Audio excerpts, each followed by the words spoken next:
പ്രിയപ്പെട്ട സുഹൃത്തുക്കളെ, എല്ലാവർക്കും മുംബൈ റേഷണൽ അസോസിയേഷനും ഇന്ത്യൻ സെക്യുലർ സൊസൈറ്റിയും ചേർന്ന് സംഘടിപ്പിക്കുന്ന സമാന്തര ചികിത്സാ സമ്പ്രദായത്തെ പറ്റിയുള്ള സംവാദത്തിലേക്ക് സ്വാഗതം.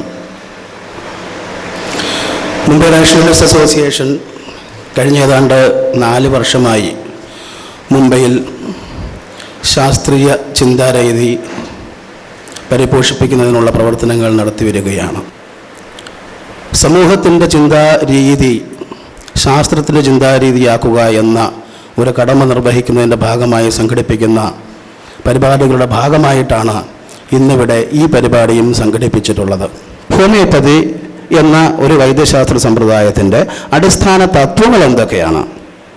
ഹോമിയോപ്പതി എന്ന വൈദ്യശാസ്ത്ര സമ്പ്രദായത്തിൻ്റെ അടിസ്ഥാനപരമായിട്ടുള്ള തത്വങ്ങൾ എന്തൊക്കെയാണെന്നും അതെങ്ങനെയാണ് മനുഷ്യ ശരീരത്തിൽ പ്രവർത്തിക്കുന്നതെന്നും ഉള്ളതാണ് ഇന്നിവിടെ നമ്മൾ സംസാരിക്കാൻ പോകുന്നത്. ഹോമിയോപ്പതി എന്ന വിഷയത്തെ അധികരിച്ച് പ്രബന്ധം അവതരിപ്പിക്കാൻ വേണ്ടി ഞാൻ ഡോക്ടർ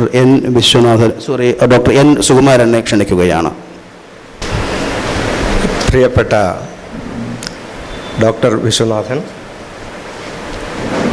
ബോംബെ റാഷണലിസ്റ്റ് അസോസിയേഷൻ്റെയും സെക്കുലർ സൊസൈറ്റിയുടെയും ഭാരവാഹികൾ, സഹോദരങ്ങളെ, സഹോദരികളെ, ഹോമിയോപ്പതിയുടെ ശാസ്ത്രീയ വശത്തെക്കുറിച്ച് സംസാരിക്കാൻ ഒരു വേദി ഒരുക്കി തരുന്നതിൽ വളരെയധികം ആഹ്ലാദം പ്രകടിപ്പിച്ച മനോജിന് എൻ്റെ പ്രത്യേകമായ നന്ദി.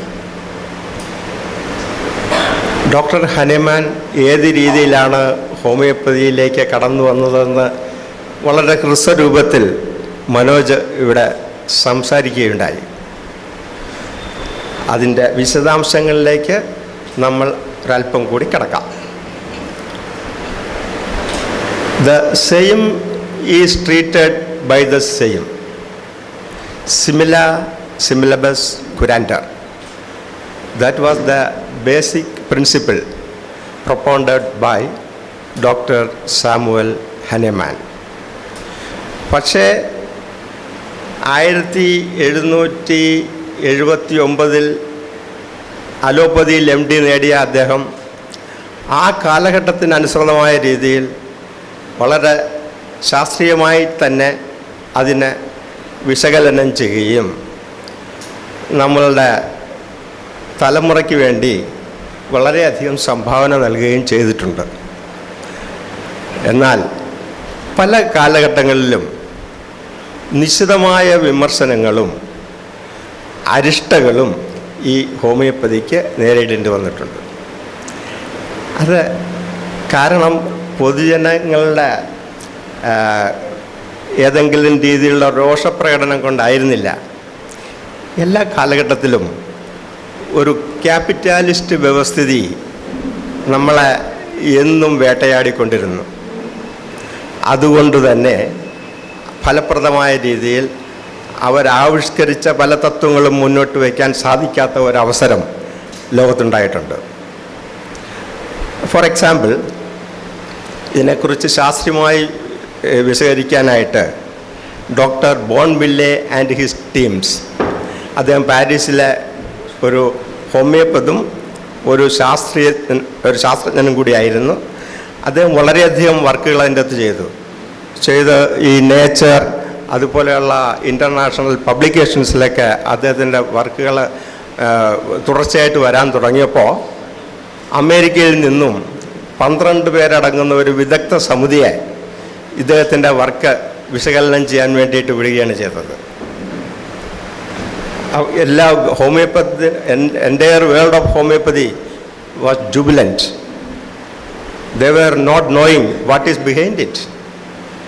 The team has landed in Paris, met Dr. Bournville and collected the details, visited his laboratory, understood what he has to say about homeopathy. Whether it was correct or not correct is not the question here. The way in which it is being humiliated and finished off can be gauged from here. His wife has been contacted by these 12 people and they could extract a word from here that Dr. Bonneville is mentally upset person. And he is in the habit of propounding so many theories without any basis. And that was enough for them to finish off Dr. Bonneville. Okay, അപ്പോൾ ഞാൻ ഇവിടെ സംസാരിക്കുമ്പോഴും വളരെ സൂക്ഷ്മതയോടെ വേണം എനിക്ക് സംസാരിക്കാൻ. അങ്ങനെയുള്ള അബദ്ധങ്ങളൊന്നും ഉണ്ടാകരുതെന്ന് കണക്കാക്കി ഞാൻ എൻ്റെ ഭാര്യയെ കൂടി ഇങ്ങോട്ട് തന്നെ കൂട്ടിക്കൊണ്ടു പോന്നു. ആരും ചെന്ന് അവരോടൊന്നെങ്കിലും സംസാരിക്കരുത്, ഇങ്ങനെ ഒരു വട്ടൻ അവിടെ നിന്ന് സംസാരിച്ചിട്ടുണ്ട്, ഈ പ്രശ്നങ്ങളിൽ നിന്ന് നീ മാറി നിൽക്കണം എന്ന് പറഞ്ഞാൽ മാറി നിൽക്കില്ലെന്നറിയാം, എങ്കിൽ കൂടി ഉറപ്പില്ലാത്തത് കൊണ്ട് ആളെ കൂടി കൂട്ടിക്കൊണ്ട് പോകണം. ഇനി വിശദാംശങ്ങളിലേക്ക് നമുക്ക് പോകാം. ഞാൻ മനോജിനോട് ആവശ്യപ്പെട്ടിരുന്നത് ഞാൻ ഇരുന്നു കൊണ്ട് സംസാരിക്കാമെന്നായിരുന്നു. പക്ഷേ ഒരു ഓർത്തോ എൻ്റെ അടുക്കലുള്ളത് കാരണം ഞാൻ ഒരു ബുദ്ധിമുട്ടും കൂടാതെ നിന്ന് തന്നെ സംസാരിക്കാം. ഓക്കെ, അപ്പോൾ let us see the working principle of the human system. The very human system, for its proper functioning, 52 elements are needed, macro as well as micro, including trace elements. So which are these 52 elements? We are not assessing whether we are consuming these elements daily or not, whether we are getting it or not. What to say, today morning we will be taking the breakfast at Cochin and the lunch at Mumbai and dinner at Delhi. So our system does not know whether we are measuring it or not, but it will accept only such things what is needed, and what is not needed will be rejected in various forms. For example, if one is eating too much, either diarrhea or vomiting sets in, okay, or you will experience fatigue. ഈ രീതിയിൽ നമ്മുടെ ഏറ്റവും വലിയ doctor, നമ്മൾ കണ്ടിട്ടുള്ളതിൽ ഏറ്റവും വലിയ doctor നമ്മുടെ system തന്നെയാണ്. That will take care of all these things. അപ്പോൾ സംടൈംസ് ഈ 52 എലിമെൻറ്റ്സിൽ ഏതെങ്കിലും ഒരു എലിമെൻറ്റ് ഒന്നുകിൽ കൂടുതലാകുക അല്ലെങ്കിൽ കുറയുക, അങ്ങനത്തെ ഒരു സന്ദർഭം വരുമ്പോൾ നമ്മൾക്ക് അനാരോഗ്യം എന്നുള്ള ഒരവസ്ഥ സൃഷ്ടിക്കപ്പെടുന്നു. നമുക്ക് ഉറക്കം കിട്ടായ്മ, രാവിലെ എഴുന്നേറ്റാൽ ഉന്മേഷമില്ലായ്മ, ജോലി സ്ഥലത്തേക്ക് പോകാൻ ഒരു സുഖമില്ലായ്മ, ഇതിങ്ങനെ പല രീതിയിലും പല സിംറ്റംസും അനുഭവപ്പെടാൻ തുടങ്ങും. ഈ homeopathy is not treating the disease, it is treating the symptom. The symptoms created by lack of or excess of one of these elements or number of these elements. Appo then to know much about that, we have to know what are the items which are being prepared or being used for the preparation of homeo medicines.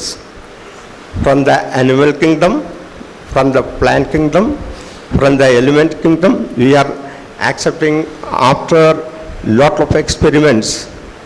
Means not a single medicine is introduced without proper experiments, and a minimum 100 people, approved bodies, and after assessing the symptoms they are exhibited while taking this substance in its crude form, what are all the reactions occur?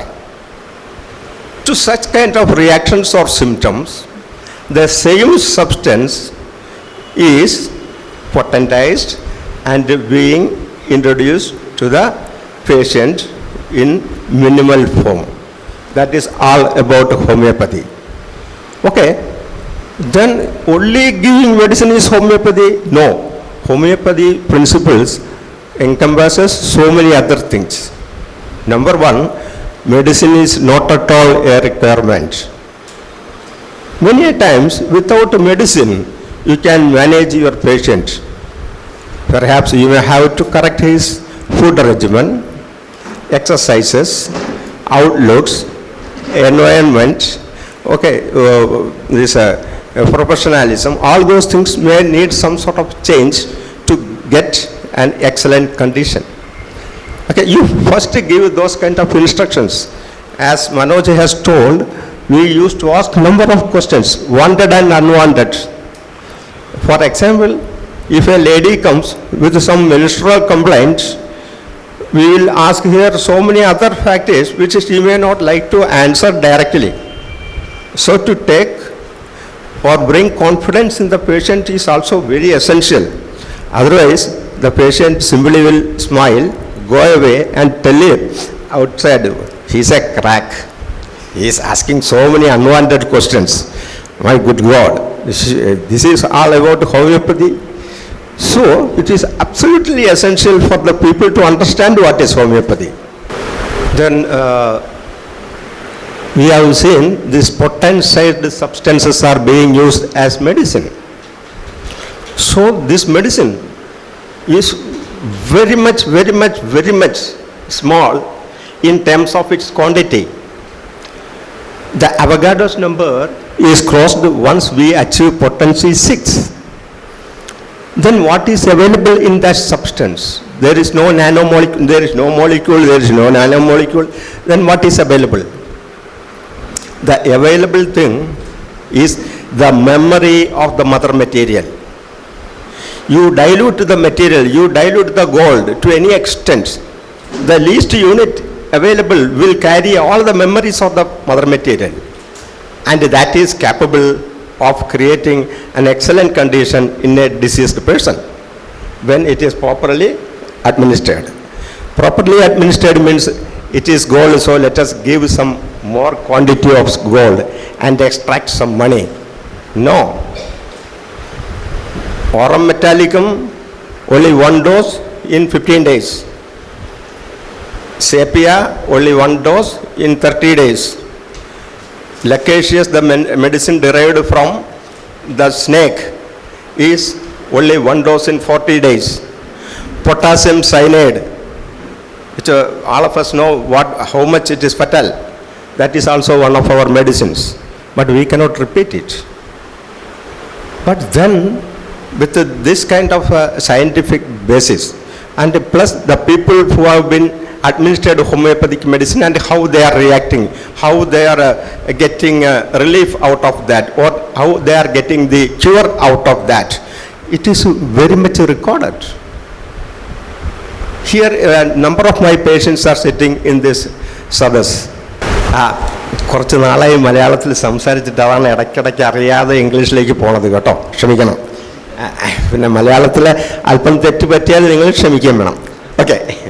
അപ്പോൾ ഈ നമ്മൾ സംസാരിച്ചിരുന്ന പാമ്പിൻ വിഷം, potassium cyanide, ഇതൊക്കെ എത്ര dose വെച്ച് കൊടുക്കാമെന്നുള്ളതാണ്. ഈ dose determine ചെയ്യണതാണ് ഹോമിയോപ്പതിൻ്റെ ഒരു പ്രത്യേക ജോലി. മെഡിസിൻ നമ്മൾ അറിഞ്ഞു, പക്ഷെ അത് ഏതെങ്കിലും രീതിയിൽ 1 ഔൺസ് 2 നേരം 3 ദിവസം തുടർച്ചയായിട്ട് കഴിക്കുക, ആ രീതിയിലൊന്നും നമുക്ക് പറയാനൊക്കില്ല. ഓരോ വ്യക്തിക്കും അത് ഏതേതെല്ലാം രീതിയിൽ അത് കഴിക്കണമെന്ന് പറഞ്ഞു കൊടുക്കാൻ നാം നിർബന്ധിതരാകും. പിന്നെ രണ്ടാമത്തത് ഇതിൻ്റെ റിയാക്ഷൻസ്. ചില മെഡിസിനുകൾ ഉപയോഗിക്കുമ്പോൾ വളരെ കാര്യമായ, ഇത് പൊതുവായൊരു ധാരണയുണ്ട്, ഹോമിയോപ്പതി വളരെ സേഫാണ്, ഒരു കാരണവശാലും അത് മറ്റു രീതിയിലുള്ള പാർശ്വഫലങ്ങൾ ഉണ്ടാക്കുകയില്ല. അത് ശരിയല്ല. ചില മരുന്നുകളൊക്കെ വളരെ ശ്രദ്ധാപൂർവം തന്നെ നമ്മൾ കൊടുക്കണം. ഉദാഹരണത്തിന് ആർസനിക് ആൽബം 10 mg, അതൊരു പൊട്ടൻസിയാണ്, അതൊരു ഹയർ പൊട്ടൻസിയാണ്. ഒരു വൈറ്റൽ ഫോഴ്സ്, അതായത് സ്വന്തം ശക്തി ക്ഷയിച്ച ഒരു രോഗിക്ക് നമ്മൾ കൊടുക്കുകയാണെങ്കിൽ ആ ഒരു ഡോസ് മതി, പുള്ളി ടാറ്റ പറയും. അപ്പോൾ ഹോമിയോപ്പതിക്ക് സൈഡ് എഫക്റ്റ് ഇല്ല എന്ന് പറയുന്നത് ശരിയല്ല. പിന്നെ വളരെയധികം ആസ്മാറ്റിക് കണ്ടീഷനുമായിട്ട് വരുന്ന ഒരു പേഷ്യൻറ്റ്, അയാൾക്ക് നമ്മൾ വളരെ ശ്രദ്ധാപൂർവം മരുന്ന് കൊടുത്തില്ലെങ്കിൽ അദ്ദേഹത്തിൻ്റെ ആസ്മ കൂടുകയുള്ളൂ, ഒരിക്കലും കുറയില്ല. അതിന് ഹോമിയോപ്പതിക്ക് അഗ്രവേഷൻ എന്ന് പറയും.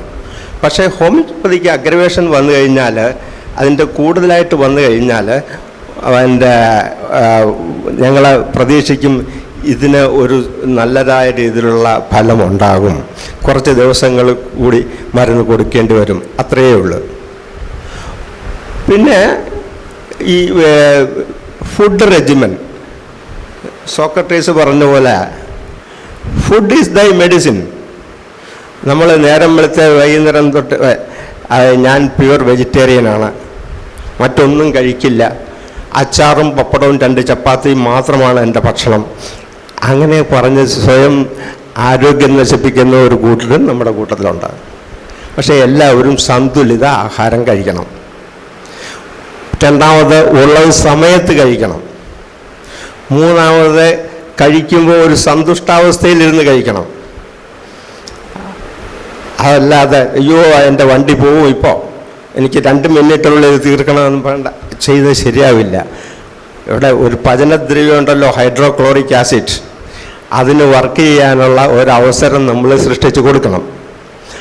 അപ്പോൾ ഈ ആഹാരം കഴിക്കുന്നതിനോടൊപ്പം തന്നെ വെള്ളം കുടിക്കുക, അത് ഹോമിയോപ്പതി അനുവദിക്കില്ല. കാരണം പചനദ്രവ്യത്തിൻ്റെ പേര് ഹൈഡ്രോക്ലോറിക് ആസിഡ്. എല്ലാ ആസിഡുകളും നമ്മൾ വെള്ളം ഒഴിക്കുമ്പോൾ അത് ലീൻ ആസിഡ്സ് ആവും. അപ്പോൾ ഹൈഡ്രോക്ലോറിക് ആസിഡ് റിയലി വർക്ക് ചെയ്യുമ്പോൾ അത് ദഹന പ്രക്രിയയെ പ്രോത്സാഹിപ്പിക്കും. പക്ഷേ അത് വെള്ളം ഒഴിച്ച് ഡൈല്യൂട്ട് ചെയ്ത് കഴിയുമ്പോൾ ദഹിപ്പിക്കുന്നതിന് പകരം അവൻ പുളിപ്പിക്കും. പുളിപ്പിച്ച് കഴിയുമ്പോഴാണ് ഒരു ഏമ്പക്കം, വയറുപെരുപ്പം. ഓക്കെ, ഇതിങ്ങനെ തുടർച്ചയായിട്ട് പല പ്രാവശ്യവും ആവർത്തിക്കുക. നമ്മുടെ സിസ്റ്റം പറയും എനിക്കിതൊന്നും പറ്റില്ലേ എന്ന് പറഞ്ഞാലും നമ്മൾ അംഗീകരിക്കാതിരിക്കുക, നമ്മുടെ ഈ തെറ്റായ അവസ്ഥ തുറന്നുകൊണ്ടിരിക്കുക. അപ്പോൾ അങ്ങനെ വരുമ്പോൾ നമ്മളൊരു രോഗിയാവും. അപ്പോൾ ഒരു രോഗിയാകാതിരിക്കാൻ എന്തെല്ലാം ചെയ്യണം എന്നുകൂടി ഹോമിയോപ്പതി നിർദ്ദേശിക്കാറുണ്ട്. ഓക്കെ, ഇനി എക്സർസൈസ്. നമ്മുടെ കാലഘട്ടം വളർന്നു വരികയാണ്. എന്നും വയലിലും തോപ്പിലും തൊഴിലെടുത്ത് ഉപജീവനം കഴിക്കേണ്ട ആ കാലഘട്ടങ്ങൾ കഴിഞ്ഞു എന്ന് വേണം നാം കരുതാൻ. അഫോർഡബിലിറ്റി, നമ്മൾക്ക് സാമ്പത്തിക ഉന്നമനം വന്നതിൻ്റെ പേരിൽ നന്നായിട്ട് ഇറച്ചിയും മുട്ടയൊക്കെ അടിച്ച് 2 പെഗ്ഗും അടിച്ച് കിടന്ന് ഉറങ്ങുക. അതായത് അൾട്ടിമേറ്റ്ലി സുഖമാണല്ലോ നമ്മളുടെ ജീവിത ലക്ഷ്യം. അപ്പോൾ സുഖിക്കുന്നതിന് വേണ്ടി ഈ രീതിയിൽ അടിച്ച് ഫിറ്റായി ശാപ്പാടും കഴിച്ച് തുടർച്ചയായിട്ട് ഒരു മണ്ഡലം 41 ദിവസം വെറുതെ എടുത്തു കഴിഞ്ഞാൽ നമ്മളൊരു ഹാർട്ട് പേഷ്യൻ്റ് ആകുമെന്നുള്ള കാര്യത്തിൽ യാതൊരു തർക്കവുമില്ല. അത് ഉടനെ തന്നെ ഒരു ഹാർട്ട് പേഷ്യൻ്റായിട്ടായിരിക്കില്ല നാം അവതരണം ചെയ്യണത്. ആദ്യം പറയും, ഡോക്ടറെ എനിക്ക് ഭയങ്കര വായുവിൻ്റെ കോശം.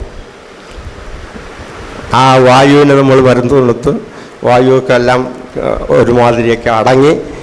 അത് കഴിയുമ്പോൾ അടുത്ത കംപ്ലൈൻറ്റ് വരും, എൻ്റെ കാലുമേലും കൈയുടെ ഓരോ നക്കിൾസ് എന്ന് വെച്ചാൽ ഞൊട്ടകളിലുമൊക്കെ വേദന വരാൻ തുടങ്ങിയിരിക്കുന്നത്. അതായത് ദഹിക്കുന്നതിന് പകരം അജീർണം ഉണ്ടാകുകയും അജീർണത്തിൻ്റെ പേരിൽ ശരീരത്തിലുണ്ടാകുന്ന യൂറേറ്റ്സിനെ എക്സ്പെൽ ചെയ്യാനുള്ള കഴിവ് നഷ്ടപ്പെടുകയും ചെയ്യുക. അപ്പോൾ അങ്ങനെ വരുമ്പോഴാണ് യൂറിക് ആസിഡ് ഡയാത്തിസിസ് എന്നുള്ള ഒരു സിറ്റുവേഷൻ വരണത്. ഓക്കെ, ഇതിന് നമ്മൾ മരുന്ന് മാത്രം കഴിച്ചിട്ട് യാതൊരു പ്രയോജനവുമില്ല. അപ്പോൾ ഞാൻ സാധാരണ പറയുന്നുണ്ട്, ചായ, ചാരായം, ചന, ചേന, ചേമ്പ്, ഈ 5 വസ്തുക്കൾ ഒന്നുകിൽ കുറയ്ക്കുക, അതല്ലെങ്കിൽ കംപ്ലീറ്റ് എടുക്കാതിരിക്കുക. അങ്ങനെ വരുമ്പോൾ ഈ മാതിരി നക്കിൾസിലുണ്ടാകുന്ന വേദന, യൂറേറ്റ്സ് അടിഞ്ഞുണ്ടാകുന്ന ബുദ്ധിമുട്ടുകൾ, മൂത്രമൊഴിക്കാനുള്ള ബുദ്ധിമുട്ടുകൾ, ഇതെല്ലാം തനിയെ മാറും. അതിന് എയ്ഡ് ചെയ്യുന്നതിന് വേണ്ടി മാത്രമാണ് ഹോമിയോ മെഡിസിൻസ് കൊടുക്കുന്നത്. അല്ലാതെ ഹോമിയോ മെഡിസിൻ മാത്രം കൊടുത്ത് ഒരാളെ സുഖപ്പെടുത്തി വിടുകയാണെങ്കിൽ നമ്മൾ വിട്ട അതേ വേഗത്തിൽ അദ്ദേഹം തിരിച്ചെത്തും. സാറേ ആദ്യത്തെ 2 ആഴ്ച വളരെ സുഖമായിരുന്നു, അത് കഴിഞ്ഞിട്ട് ഭയങ്കര ബുദ്ധിമുട്ടാണ്. പക്ഷേ എന്നാലും ആഹാരത്തിൽ ഈ രീതിയിലുള്ള ചെറിയ വിട്ടുവീഴ്ചകൾ ചെയ്യാൻ തയ്യാറാകുകയില്ല. ഈ വിട്ടുവീഴ്ചകൾക്ക് നമ്മൾ തയ്യാറാവണം. ജീവിക്കാൻ വേണ്ടി ആഹാരം കഴിക്കുക, ആഹാരം കഴിക്കാൻ വേണ്ടി ജീവിക്കാതിരിക്കുക, അതായിരിക്കണം പ്രിൻസിപ്പിൾ. പിന്നെ ഈ ചാരായം അടിച്ച് കിടന്നുറങ്ങുന്ന പകരം ഒന്നുമില്ലെങ്കിലും ഒരു ആദ്യം 10 പൈസയ്ക്ക് പച്ചവെള്ളം വാങ്ങാനും പിന്നെ 5 പൈസയ്ക്ക് കറിവേപ്പില വാങ്ങാനും ചന്തയിൽ പോയിട്ട് തിരിച്ചു വരിക. നിർബന്ധമായിട്ടും ഏതെങ്കിലും രീതിയിൽ നമ്മൾ എക്സസൈസ് ചെയ്യണം, വ്യായാമം ചെയ്യണം. എന്നാൽ മാത്രം ഒരു ആരോഗ്യകരമായ ഒരവസ്ഥ നമുക്ക് ശ്രദ്ധിക്കാനൊക്കുള്ളൂ. എൻ്റെ അച്ഛനും ഒരു ഹോമിയോപ്പതായിരുന്നു. അദ്ദേഹം പ്രമേഹ രോഗത്തിനാണ് ഏറ്റവും കൂടുതൽ വിദഗ്ധനായിട്ട് അറിഞ്ഞിരുന്നത്. അതിന് ഒരു റീസൺ, അദ്ദേഹം മരുന്ന് കൊടുക്കുമ്പോൾ തന്നെ വിളിച്ചു പറയും, നിങ്ങളൊരു ഈശ്വരവിശ്വാസിയാണോ? അദ്ദേഹം ഒരു ഈശ്വരവിശ്വാസി ആയിരുന്നില്ല. പക്ഷേ എന്നാൽ കൂടിയും മറ്റുള്ളവർ ഈശ്വരവിശ്വാസികളായിരിക്കണമെന്ന് അദ്ദേഹത്തിന് നിർബന്ധമുണ്ടായിരുന്നു. അതിൻ്റെ കാരണം പറയും, മരുന്നൊക്കെ തരാം, പക്ഷേ ഒരു മണ്ഡലം നിങ്ങളെ ചേർത്തല ഭഗവതി ക്ഷേത്രത്തിന് ഡെയിലി 11 പ്രാവശ്യം വലം വയ്ക്കണം. തരപ്പെടുമെങ്കിൽ രാവിലെയും വൈകുന്നേരം ആയിക്കോട്ടെ, അല്ലെങ്കിൽ ഒരു നേരമെങ്കിലും തീർച്ചയായിട്ടും വേണം. അത് കഴിഞ്ഞ് മരുന്നൊക്കെ കഴിച്ച് 41 ദിവസം കഴിഞ്ഞ് ഒന്ന് ടെസ്റ്റ് ചെയ്യണമെങ്കിൽ almost all the people will show normal levels of glucose. എല്ലാവരും സാധാരണ രീതിയിലുള്ള പഞ്ചസാരയുടെ അളവുകൾ കാണിക്കും. അതിൻ്റെ കാരണം അച്ഛൻ്റെ മരുന്നായിരുന്നില്ല, ഭഗവതിയുടെ കടാക്ഷവും ആയിരുന്നില്ല, ഇവരുടെ ഈ നടപ്പായിരുന്നു രാവിലെയും വൈകുന്നേരവും. അപ്പോൾ നമുക്ക് ആവശ്യം മരുന്നുകൾ മാത്രമല്ല, ചിലപ്പോൾ അനാവശ്യ മന്ത്രങ്ങളും പിന്നെ ഈ മാതിരിയുള്ള വ്യായാമ ശീലങ്ങളും അനിവാര്യമാണ്. അത് പ്രത്യേകിച്ചും ഹൃദ്രോഗം, പിന്നെ ഈ എല്ലുകളുടെ ബുദ്ധിമുട്ടുകൾ, എന്താണ് സാറേ പറഞ്ഞാൽ ഓസ്റ്റിയോ ഡിസ്റ്റർബൻസസ്, പിന്നെ ഹൃദ്രോഗ പരിപാടികൾ, ഇതിനൊക്കെ വ്യായാമം അനിവാര്യമായ ഒരു ഘടകമാണ്. ഒരു ദിവസം 2 ചായ ഒരു ബുദ്ധിമുട്ടും കൂടാതെ കുടിക്കാം കേട്ടോ. പിന്നെ 2 ചായ 4 പ്രാവശ്യം കുടിക്കാം, 2 ചായ 8 പ്രാവശ്യമാണെങ്കിലും കുടിക്കാം, പക്ഷേ 2 ചായയിൽ ഒതുക്കുക. അപ്പോൾ യൂറിക് ആസിഡിൻ്റെ അളവ് കൂടില്ല. അപ്പോൾ എക്സർസൈസ് വ്യായാമം ചെയ്യുന്നതിൻ്റെ ആവശ്യകതയെക്കുറിച്ച് ഞാൻ അമ്പലം ചുറ്റിപ്പിക്കുകയും അതോടുകൂടി പിന്നെ പ്രമേഹ രോഗം നിയന്ത്രണം വിധേയമാക്കിയ വിവരങ്ങളും പറഞ്ഞു. ഈ കാര്യങ്ങൾ ആൾമോസ്റ്റ് എല്ലാ പ്രശ്നങ്ങളിലും നമുക്ക് ആവിഷ്കരിക്കാവുന്നതാണ്. രാവിലെ എഴുന്നേറ്റ് ഒരു 10 മിനിറ്റ് സൂര്യപ്രകാശമുള്ളപ്പോൾ നടക്കുക. 15 മിനിറ്റായാൽ അത്യുത്തമം. എന്താണെന്ന് വെച്ചാൽ വൈറ്റമിൻ ഡി എൻ്റെ അടുക്കിൽ നിന്നോ വിശ്വനാഥ സാറിൻ്റെക്കോ ഒന്നോ മേടിക്കേണ്ടതല്ല. അത് ശ്രീമാൻ സൂര്യഭഗവാനിൽ നിന്ന് നേരിട്ട് മേടിച്ചോളണം. 10 പൈസ ചിലവില്ലാത്ത കാര്യമാണ്, പക്ഷേ നമ്മൾ അത് വാങ്ങാൻ പോലും മടിയന്മാരാണ്. ഓക്കെ, അപ്പോൾ ഈ നടപ്പ്. പിന്നെ രണ്ടാമത് നമ്മളുടെ സമീപനം ടുവേഡ്സ് ദി സൊസൈറ്റി. നമുക്ക് ആരോടും അസൂയ തോന്നരുത്. അയ്യോ അവൻ്റെ ഒരു പടപ്പ് കണ്ടോ, എന്താ ആ മാതിരിയുള്ള ഒരു തോന്നലുണ്ടാകണമെങ്കിൽ നമ്മൾ ആരെക്കുറിച്ചാണ് അസൂയപ്പെടുന്നത് അവർക്ക് യാതൊരു പ്രശ്നവുമില്ല. അവരെ നിങ്ങളെ പട്ടിയെന്നോ പൂച്ചയെന്നോ സിംഹമെന്നോ കടുവ എന്നോ എന്ത് വേണേലും വിളിച്ചോളൂ. ഇതിൻ്റെ പ്രശ്നങ്ങളെല്ലാം ഉൾക്കൊള്ളുന്ന ഈ വിളിക്കുന്നവനാ, അവൻ തകർന്നു പോവുകയാണ് ചെയ്യണത്. അവൻ്റെ BP ഒക്കെ താഴ്ത്തു കൊണ്ടുവന്ന കാര്യമെന്ന് വെച്ചാൽ വളരെ ഈസിയല്ല. അമ്ലോഡിപ്പിനോ അല്ലെങ്കിൽ സിപ്ലം എന്തെടുത്തു കഴിഞ്ഞിട്ടും വലിയ കാര്യമൊന്നുമില്ല. എന്താ വെച്ചാൽ അവന് അടിസ്ഥാനപരമായിട്ട് ആ സ്വഭാവം ഒന്ന് മാറ്റിയെടുക്കണം.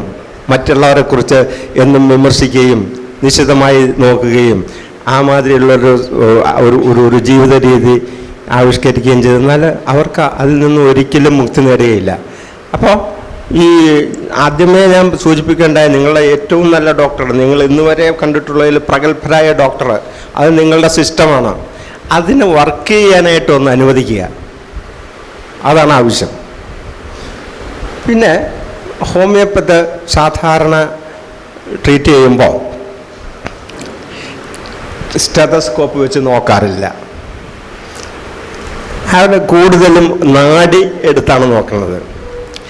അപ്പോൾ സാധാരണ രീതിയിൽ തമാശയ്ക്ക് പറയും, സ്റ്റെതസ്കോപ്പ് വെച്ച് നോക്കുന്നത് നിങ്ങളുടെ ഹൃദയമിടിപ്പുകളോ അല്ലെങ്കിൽ ഫങ്ഷനിങ് ഓഫ് ദ ലങ്സോ അറിയാനല്ല, നിങ്ങളുടെ പോക്കറ്റിൽ എത്ര രൂപയുണ്ടെന്ന് അറിയാനാണെന്ന്. ഓക്കെ, ആ രീതിയിലുള്ള ഒരു സമീപനം ഹോമിയോപ്പതിയിൽ പാടില്ല എന്നുള്ളതാണ് നിയമം. പക്ഷേ നിയമം വേറെ, നടപ്പ് വേറെ. ഇതാണ് ഇന്ന് ദുഃഖകരമാണ് തന്നെ സൂചിപ്പിക്കട്ടെ, പല ഹോമിയോപ്പതി വിദഗ്ധന്മാരും വളരെയധികം കോമ്പിനേഷനുകളെ കുറിച്ചെല്ലാം പരസ്യങ്ങൾ ചെയ്യാറുണ്ട്. ഓക്കെ, തലമുടി ഉള്ളവർക്ക് വളരെ വേഗം മുട്ടയാൻ ആകാനായിട്ടുള്ള മരുന്നുകൾ, ഓക്കെ, പിന്നെ എന്ത് പ്രശ്നങ്ങളുണ്ടെങ്കിലും അതിനുള്ള റെഡിമെയ്ഡ് മരുന്നുകൾ. ഇത് ഹോമിയോപ്പതി എന്നുള്ള ലേബിലിട്ടിട്ട് വിൽക്കുമ്പോൾ അതൊരു വലിയൊരു ചതിവാണ് ചെയ്യുന്നത്. കാരണം ഹോമിയോപ്പതി ഒന്നാമത് ഒരിക്കലും ഒരു രോഗത്തെ ചികിത്സിക്കാറില്ല, ഒരു രോഗിയെയാണ് ചികിത്സിക്കുക. ഓരോ രോഗിക്കും അതായിട്ടുള്ള സിംറ്റംസ് ഉണ്ടാകും. ആ സിംറ്റംസിനെ വിലയിരുത്തിക്കൊണ്ട് വേണം ചികിത്സിക്കാൻ. രണ്ടാമത് മൊഡാലിറ്റീസ് എന്ന് വെച്ചാൽ ഏതവസ്ഥയിൽ രോഗിക്ക് രോഗം മൂർച്ഛിക്കുന്നു അല്ലെ കുറയുന്നു. മഴക്കാലം, മഞ്ഞുകാലം, വേനൽക്കാലം, രാവിലെ, വൈകുന്നേരം, കറുത്ത മനുഷ്യൻ, വെളുത്ത മനുഷ്യൻ, കുറുകിയ മനുഷ്യൻ, നീട്ടമുള്ള മനുഷ്യൻ, ഇവിടെ മുഴുവനും നമ്മൾ സെപ്പറേറ്റ് ചെയ്തിട്ടാണ് ആ പോയിന്റിൽ വരേണ്ടത്. അങ്ങനെ പോയിന്റിൽ വന്നിട്ട് നമ്മൾ മരുന്ന് നിശ്ചയിക്കേണ്ടതിന് പകരം അതായത് പിന്നെ ലേഹ്യങ്ങളുമായിട്ട്, അതായത് എന്താണ് പണ്ടൊരു പാട്ടുണ്ടായിരുന്നല്ലോ, കരിങ്കുരങ്ങിരിക്കുന്ന കാറ്റുകൊണ്ട് ഓടി വന്ന രസായനം ഉണ്ട്, ഇത് തിന്നാൽ കൂറ്റനാവാതാരുണ്ട്. അങ്ങനത്തെ ഒരു പരിപാടി ഹോമിയോപ്പതിയിലില്ല. പക്ഷേ അൺഫോർച്ചുനേറ്റ്ലി, ദൗർഭാഗ്യവശാൽ ഇന്ന് നാം അങ്ങനത്തെ ഒരവസ്ഥയും കാണുന്നുണ്ട്.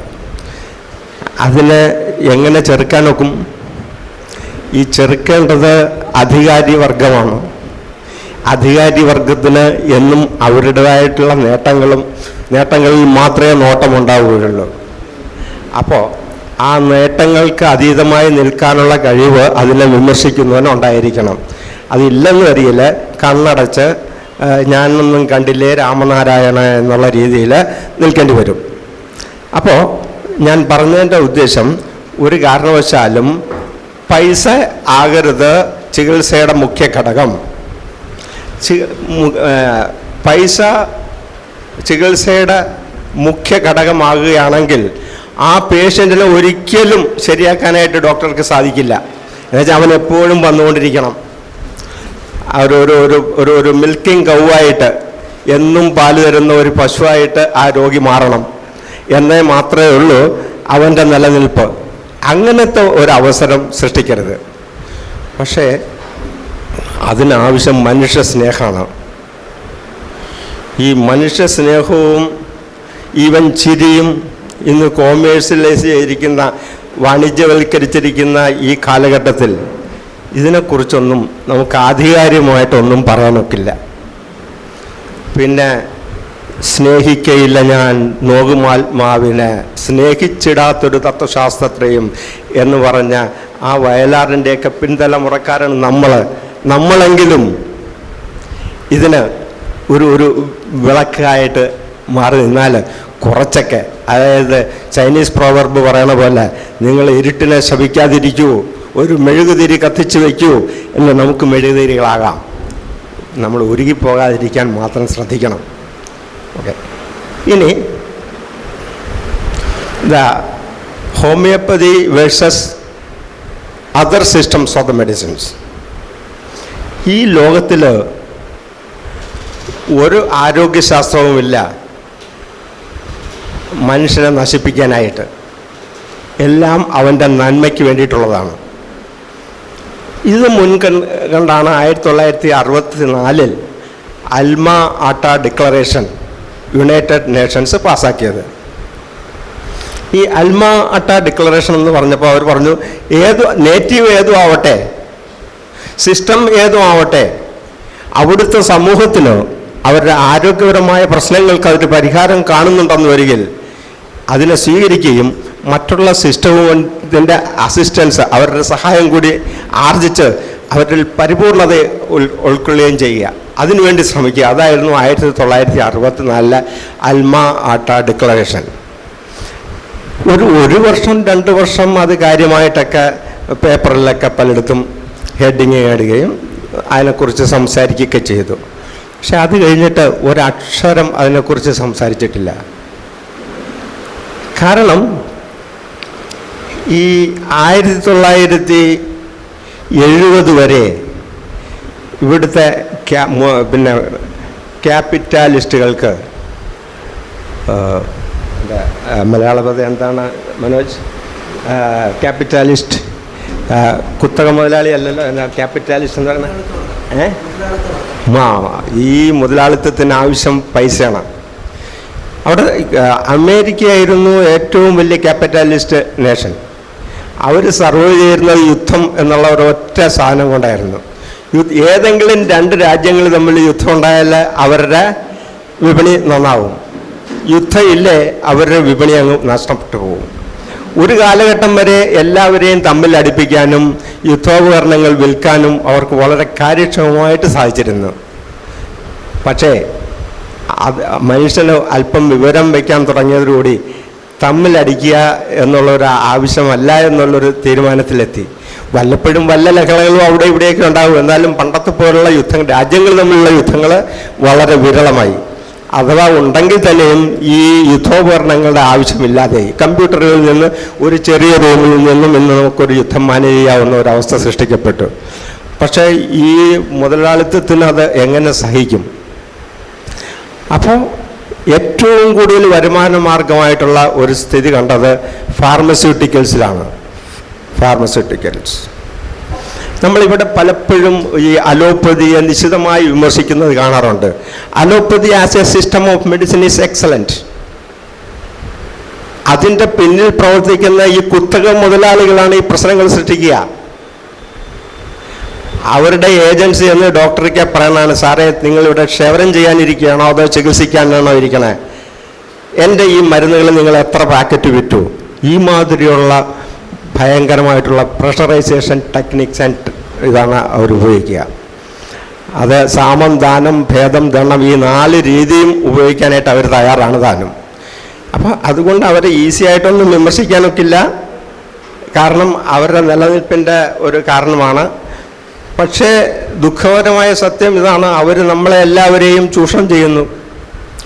ആ ചൂഷണത്തിൻ്റെ ഒരു ഭാഗമാണ് നമ്മൾ അലോപ്പതിയുടെ സിസ്റ്റമായിട്ട് കണക്കാണ്. പക്ഷേ that is nothing to do with allopathy or allopathic doctors. It is the manufacturers, it is the sellers, it is the brokers, it is the agents. All those things go to those people. But unfortunately the burden comes to the allopath. Yes, there are problems. അത് അസോസിയേഷനിലെ ശ്രദ്ധയിൽപ്പെടുത്തുകയും അതിൽ നിന്ന് പിന്തിരിയാനായിട്ട് അവരെ പ്രോത്സാഹിപ്പിക്കുകയും ചെയ്യേണ്ടത് നമ്മൾ ജനതകളുടെ കർത്തവ്യമാണ്. അത് നമ്മൾ നിർവഹിക്കുന്നുണ്ടോ എന്ന് നോക്കണം. എൻ്റെ ഒരു സുഹൃത്തിനെ ഇവിടുത്തെ ഒരു വലിയ ആശുപത്രിയിൽ കൊണ്ടുപോയി. അപ്പോൾ അവിടെ ചെന്നപ്പോൾ അവർ ചോദിച്ചു, നിങ്ങൾക്ക് ഇൻഷുറൻസ് ഉണ്ടോ? ഞാൻ ഇൻഷുറൻസ് ഇല്ല. നിങ്ങൾ എവിടെയാണ് ജോലി എടുക്കണത്? ഞാൻ DGSND. ഓ, അത് ഗവൺമെൻറ് ഓഫ് ഇന്ത്യയുടെ അവർ പേ ചെയ്യുള്ളൂ. ആ, സാരമില്ല. പരിശോധനയെ കഴിഞ്ഞിട്ട് പറഞ്ഞു, എൻ്റെ ജോർജ്, താനിപ്പോൾ വന്നത് വളരെ നന്നായി, അതല്ലായിരുന്നെങ്കിൽ പോക്കായന. ജോർജ് ഏകദേശം നമ്മളുള്ള ഒരു ആളെപ്പോലെ തന്നെ ഒരു യുക്തിവാദിയൊക്കെ ആയിരുന്നു. ജോർജ് പറഞ്ഞു, അതെ, ഞാൻ വീട്ടിലൊന്നും പറയാതെയാണ് പോന്നേക്കണേ. അപ്പോൾ ഈ ആൻജിയോഗ്രാഫിയോ ആൻജിയോപ്ലാസ്റ്റിയോ ഒന്നും ചെയ്യാൻ തയ്യാറായിട്ടല്ല ഞാൻ വന്നേക്കണത്. ഞാൻ എൻ്റെ വീട്ടിൽ ചെന്നിട്ട് എൻ്റെ ശ്രീമതിയെ കൺസൾട്ട് ചെയ്ത് ഓഫീസിൽ അറിയിച്ചിട്ട് വരാം, സാവകാശം വരാം. അയ്യോ, താൻ ഇവിടുന്ന് അനങ്ങരുത്, ഇവിടുന്ന് പോകാനേ പാടില്ല. കാരണം ഒരുപക്ഷേ അവൾ അവിടുന്ന് സ്റ്റെപ്പ് ഔട്ട് ചെയ്ത് കഴിഞ്ഞാൽ ഒരിക്കലും അവൻ തിരിച്ചു വരില്ല. 50% ആൾക്കാർ പോലും തിരിച്ചില്ല. അതുകൊണ്ട് തന്നെ ഈ നിർബന്ധം വന്നത്. ഓക്കെ, അവരെ അവസാനം അദ്ദേഹത്തിൻ്റെ വൈഫിനെ വിളിപ്പിച്ചു. പറഞ്ഞാൽ, പിന്നെ നിങ്ങളുടെ ഹസ്ബൻഡ് വളരെ മോശമായൊരു നിലയിലാണ് വന്നത്. അദ്ദേഹത്തിന് അതിനെക്കുറിച്ച് യാതൊരു ധാരണയും ഉണ്ടായിരുന്നില്ല. ഭാഗ്യത്തിന് ഇവിടം വരെ എത്തി. ഇപ്പോൾ ഇമ്മീഡിയറ്റ്ലി ഒരു angiography followed by an angioplasty may be needed. നിങ്ങൾക്ക് വേണ്ടത് നിങ്ങളുടെ ഹസ്ബൻഡിനെയാണോ അതോ പണത്തെയാണോ? ഏതെങ്കിലും ഒരു പെണ്ണ് പറയോ എനിക്ക് പണം മതി, എൻ്റെ ഹസ്ബൻഡ് വേണ്ടെന്ന്? പക്ഷേ ജോർജ് അവിടെയും പിടിച്ചു നിന്നു. ബഹളം വെച്ച് ആൾ പുറത്തു വന്നു. ഒരു 17 വർഷം ആൾ വളരെ സുഖമായിട്ട് യാതൊരു പ്രശ്നങ്ങളും കൂടാതെ ജീവിച്ചു. അപ്പോൾ ഇത് അലോപ്പതിയുടെ കുറ്റമാണോ? അതല്ല, അലോപ്പതിയുടെ കുറ്റമല്ല. അലോപ്പതി വളരെ ആവശ്യമാണ്. ഫോർ എക്സാമ്പിൾ, ഒരു കാർ അപകടം ഉണ്ടായി, ഒരു കാലൊടിഞ്ഞു, കൈയൊടിഞ്ഞു, നമ്മൾ ഇപ്പോൾ ഹോമിയോപ്പതിയിലേക്ക് ചെല്ലുകയാണെങ്കിൽ അവരുടെ ആർണിക്കായും സിംഫൈറ്റും തന്നിട്ട് അത് ശരിയാക്കാനൊക്കെ അല്ല. You have to go to the doctor, he will set it right. Okay, അതിനാവശ്യമുള്ള. അപ്പോൾ അനാവശ്യമായ വിമർശനങ്ങൾക്ക് യാതൊരു അടിസ്ഥാനമില്ല. പക്ഷേ എന്താണ് വിമർശിക്കേണ്ടത്, എന്താണ്, എവിടെയാണ് തെറ്റുകളെന്ന് കണ്ടുപിടിക്കുകയും അതിന് എന്തെങ്കിലും രീതിയിൽ നമ്മൾക്ക് പറ്റുന്ന രീതിയിൽ പിന്നെ ഒരു അല്പം എന്തെങ്കിലുമൊക്കെ ചെയ്യാൻ സാധിക്കുമെന്നാണ് നാം നോക്കേണ്ടത്. ഒന്ന് ബോധവൽക്കരണമാണ്. ഒരു ഡോക്ടർക്ക് പോയി കഴിഞ്ഞാൽ അയാൾ പിന്നെ ദൈവം തമ്പുരാനൊന്നും അല്ലല്ലോ. അയാൾ പറഞ്ഞാൽ നീ 10 ദിവസം ജീവിക്കും, 15 ദിവസം ഒന്നുമല്ല. വേറൊരു ഡോക്ടർക്ക് കൂടി പോകാം. അതല്ലെങ്കിൽ വേറൊരു fortunately we are having number of systems. And as I told, all the systems are having its own advantages and disadvantages.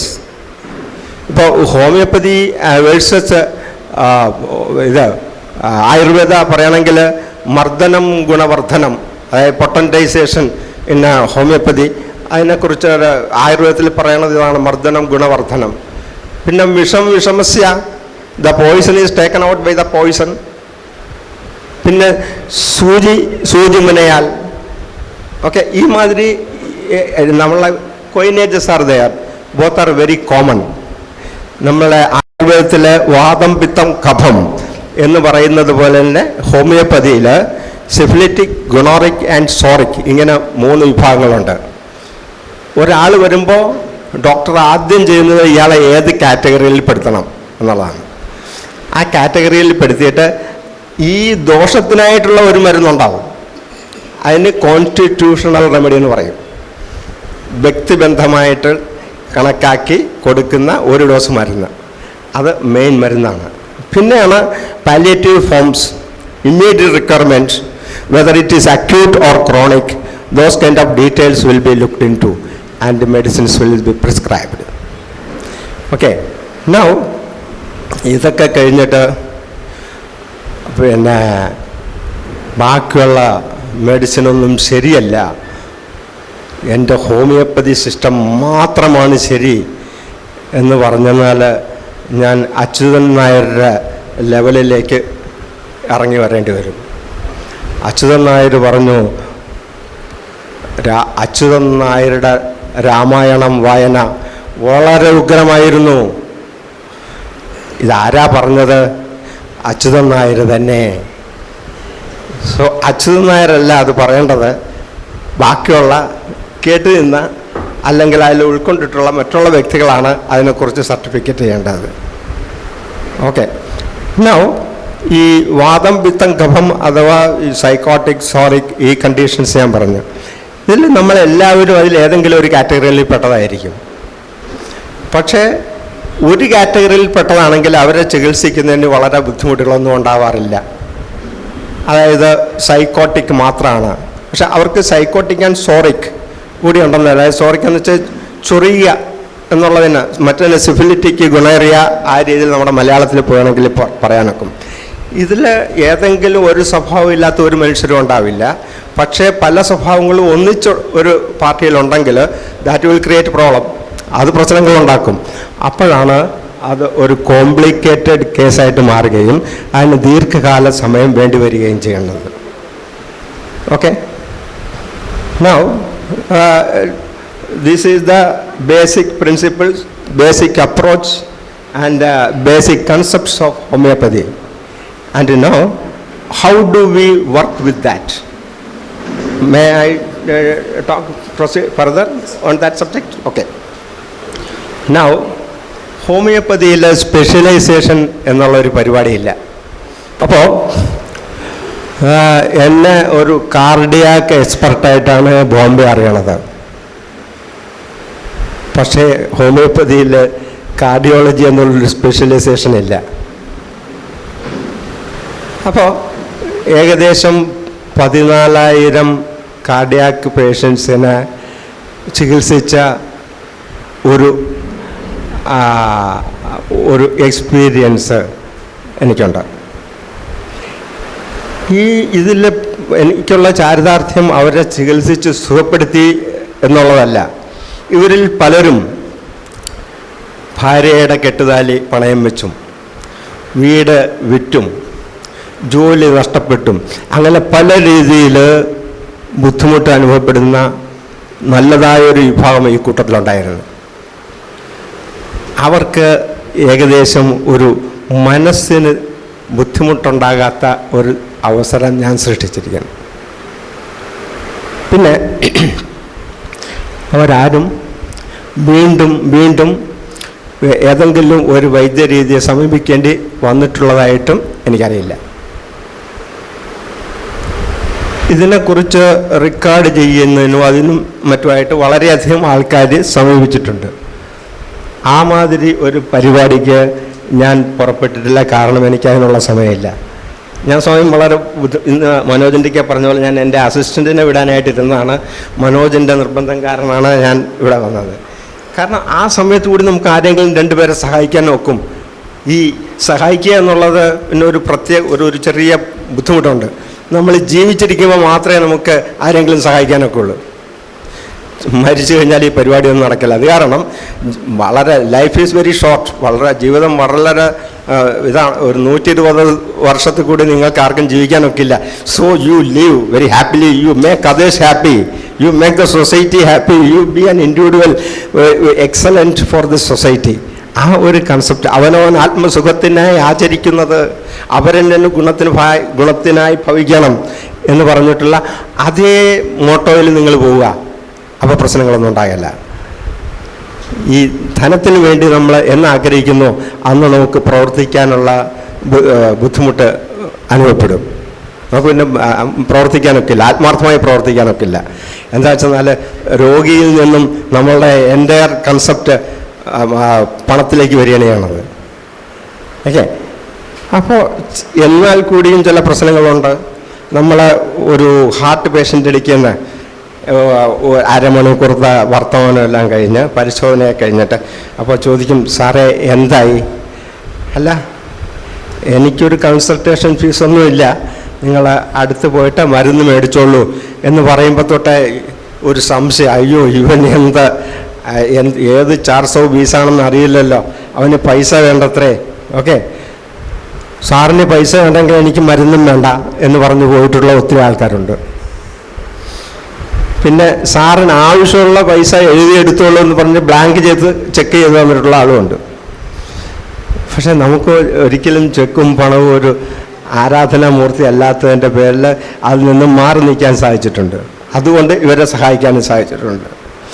വേറൊരു ബുദ്ധിമുട്ട് ഏറ്റവും ഈ കാലഘട്ടത്തിൽ കാണുന്നത് ഈ മുട്ടുവേദന. എനിക്ക് 40 വയസ്സ് കഴിഞ്ഞാൽ ദൈവം തമ്പുരാനും വാദം വരും എന്നാണ് ഒരു റൂള്. 64 തരം വാദത്തിൽ ഏതെങ്കിലും ഒരു തരം. ഇത് ഹോമിയോപ്പതി അല്ല, ഇത് ആയുർവേദമാണ് കേട്ടോ. എനിക്ക് അല്പം ആയുർവേദവും സംസാരിക്കാനുള്ള അധികാരമുണ്ട്. എന്താ വെച്ചാൽ ഞാനൊരു ആയുർവേദ കുടുംബത്തിൽ നിന്നും വളരുന്ന ആളാണ്. ഓക്കെ. അപ്പോൾ ഈ നമ്മൾ നോക്കുമ്പോൾ ഒന്നുകിൽ അവർ ഇസ്റ്റക്ടമി ചെയ്ത് കാണും ആ സ്ത്രീ, അതല്ലെന്നല്ല അവരുടെ മെനോപോസ് അടുത്തിരിക്കുന്ന സന്ദർഭങ്ങളായിരിക്കും.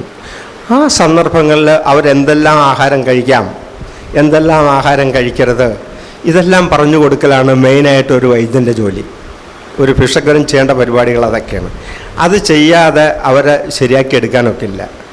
അതുകൂടാതെ തണ്ണിയടിച്ച് ഫിറ്റായിട്ട് ദിവസവും കപ്പലണ്ടിയും കുറച്ച് നടക്കുന്ന ഒരുത്തിന് എല്ലുവേദന പറഞ്ഞു കഴിഞ്ഞാൽ നമ്മൾ എന്തെല്ലാം മരുന്ന് കൊടുത്തിട്ടും കാര്യമില്ല. കാര്യം അവൻ്റെ pH ലെവൽ, അതായത് നമ്മുടെ അമ്ലാവസ്ഥ പിന്നെ കറക്റ്റ് ചെയ്യാൻ വേണ്ടിയിട്ട് നമ്മുടെ ശരീരത്തിലുള്ള കാൽസ്യം ലീച്ച് ഔട്ട് ചെയ്യും. ആ ലീച്ച് ഔട്ട് അവൻ ഓരോ പെഗ് അടിക്കും തോറും അവൻ്റെ കാൽസ്യം ലീച്ച് ഔട്ട് ചെയ്ത് പോവുകയാണ്. അപ്പോൾ അയാൾ കുടിച്ചോട്ടെ, അതിന് കപ്പലണ്ടിയും വറുത്തുമൊക്കെ തിന്നതിന് പകരം അല്പം വെള്ളരിക്കായും ടൊമാറ്റോ ഒക്കെ മുറിച്ച് കഴിച്ചാൽ ഒരു ആൽക്കലൈൻ കോമ്പൻസേഷൻ ഉണ്ടാകുകയും അവന് വലിയ പ്രശ്നങ്ങൾ ഉണ്ടാകാതിരിക്കുകയും ചെയ്യും.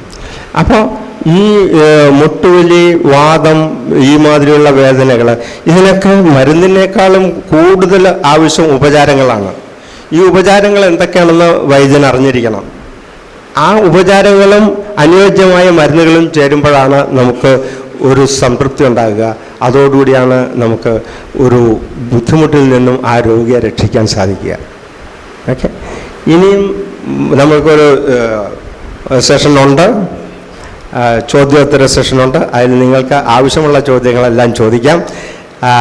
മനോജ് പറഞ്ഞ പോലെ യഥാസമയം ഞാൻ എൻ്റെ പ്രസംഗം നിർത്തിയിരിക്കുന്നു. Thank you for patient hearing.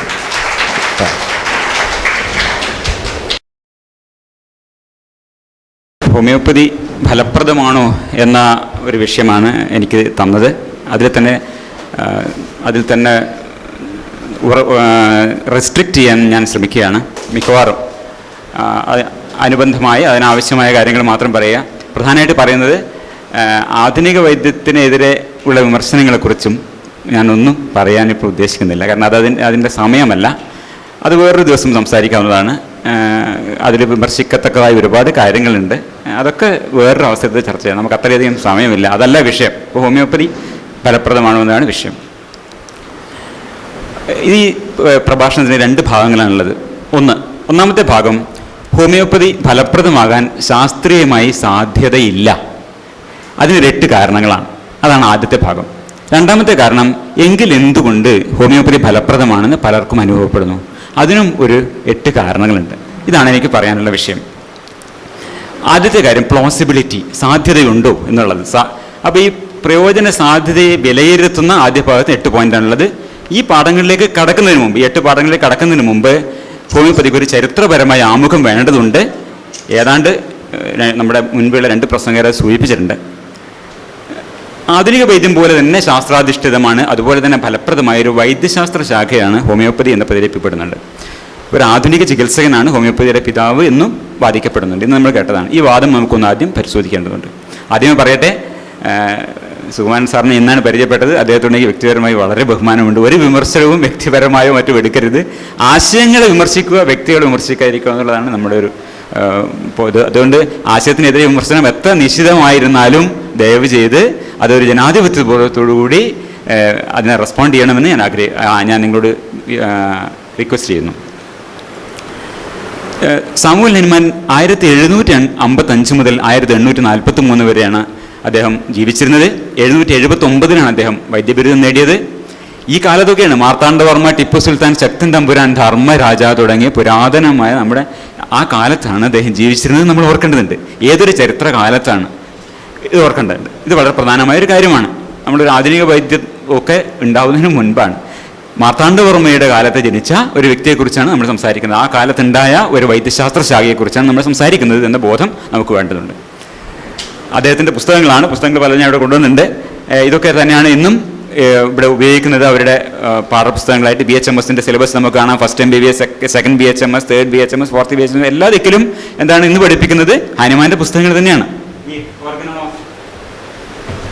Organon of medicine എന്ന ഈ പുസ്തകം 4 വർഷവും പഠിപ്പിക്കുന്നുണ്ട്. അതേ അദ്ദേഹത്തിൻ്റെ ആശയങ്ങളും പ്രയോഗങ്ങളും തന്നെയാണ് ഇന്നും ഹോമിയോപ്പതിയുടെ അടിസ്ഥാനം. ആ കാലത്തെ ഈ ധർമ്മരാജാവിൻ്റെയും ശക്തതമ്പുരാൻ്റെയും കാലത്തെ ചികിത്സയുടെ, പാശ്ചാത്യ ചികിത്സയുടെ ശരിക്കും എന്തായിരുന്നു? പഞ്ചകർമ്മ ചികിത്സയായിരുന്നു അന്ന് നടപ്പ്.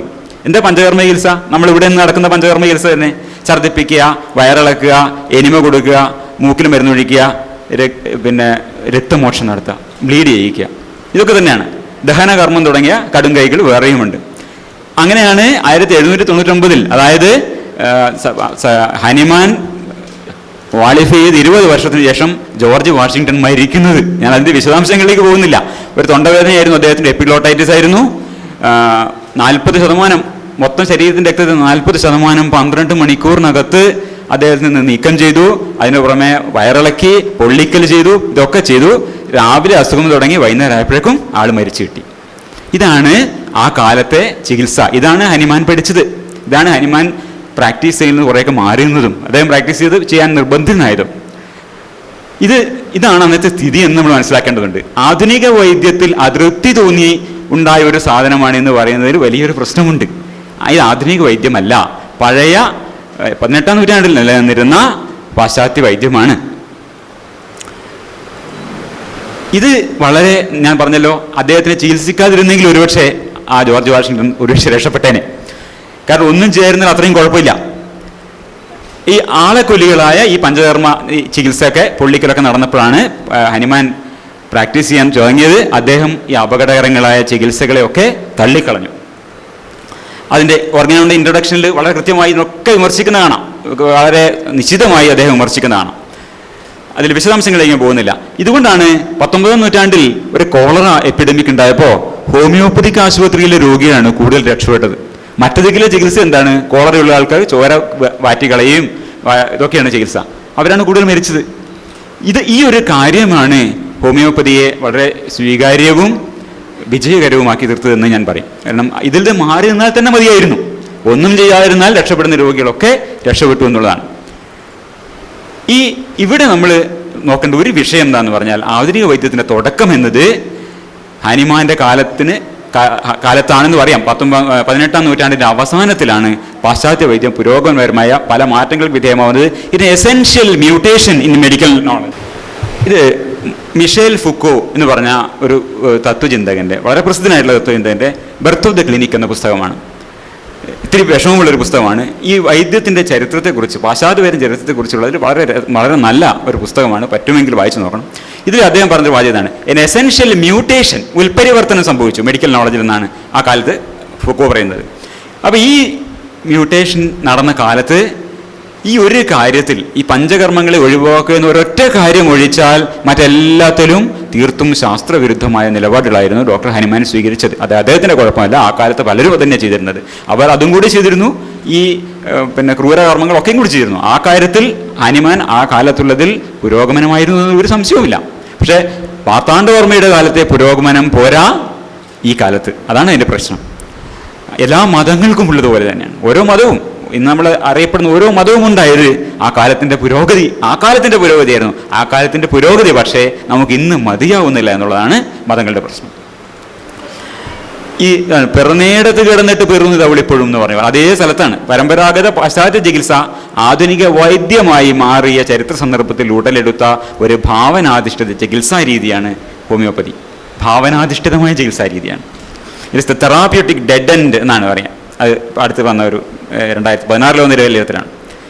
എന്താണ് ഈ യുക്തിയുഗം മാസിക? എൻ്റെ യുക്തിയുഗം, ഞങ്ങളുടെ മാസിക യുക്തിയുഗം എന്ന് പറഞ്ഞാൽ 18-ാം നൂറ്റാണ്ടാണ് പറയുന്നത്, age of reason.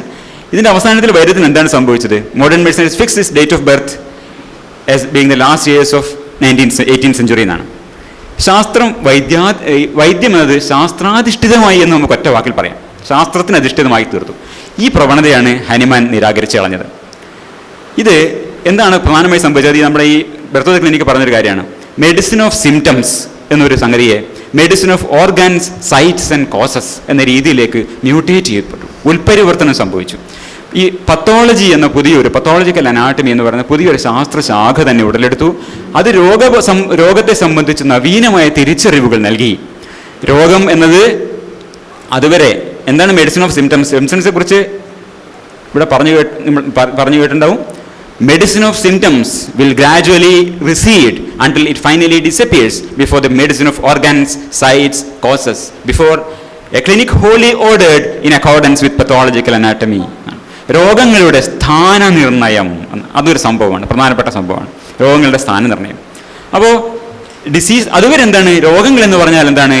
Symptoms and signs ആണ്. അതായത് ലക്ഷണങ്ങളാണ് രോഗം. അത് ഇന്ന് നമ്മുടെ ഇവിടെ സുമാൻ സാർ ആവർത്തിച്ച് നമ്മൾ കേട്ടു, ലക്ഷണങ്ങളാണ് രോഗം, അതിനപ്പുറത്തൊന്നും ഇല്ലെന്നാണ്.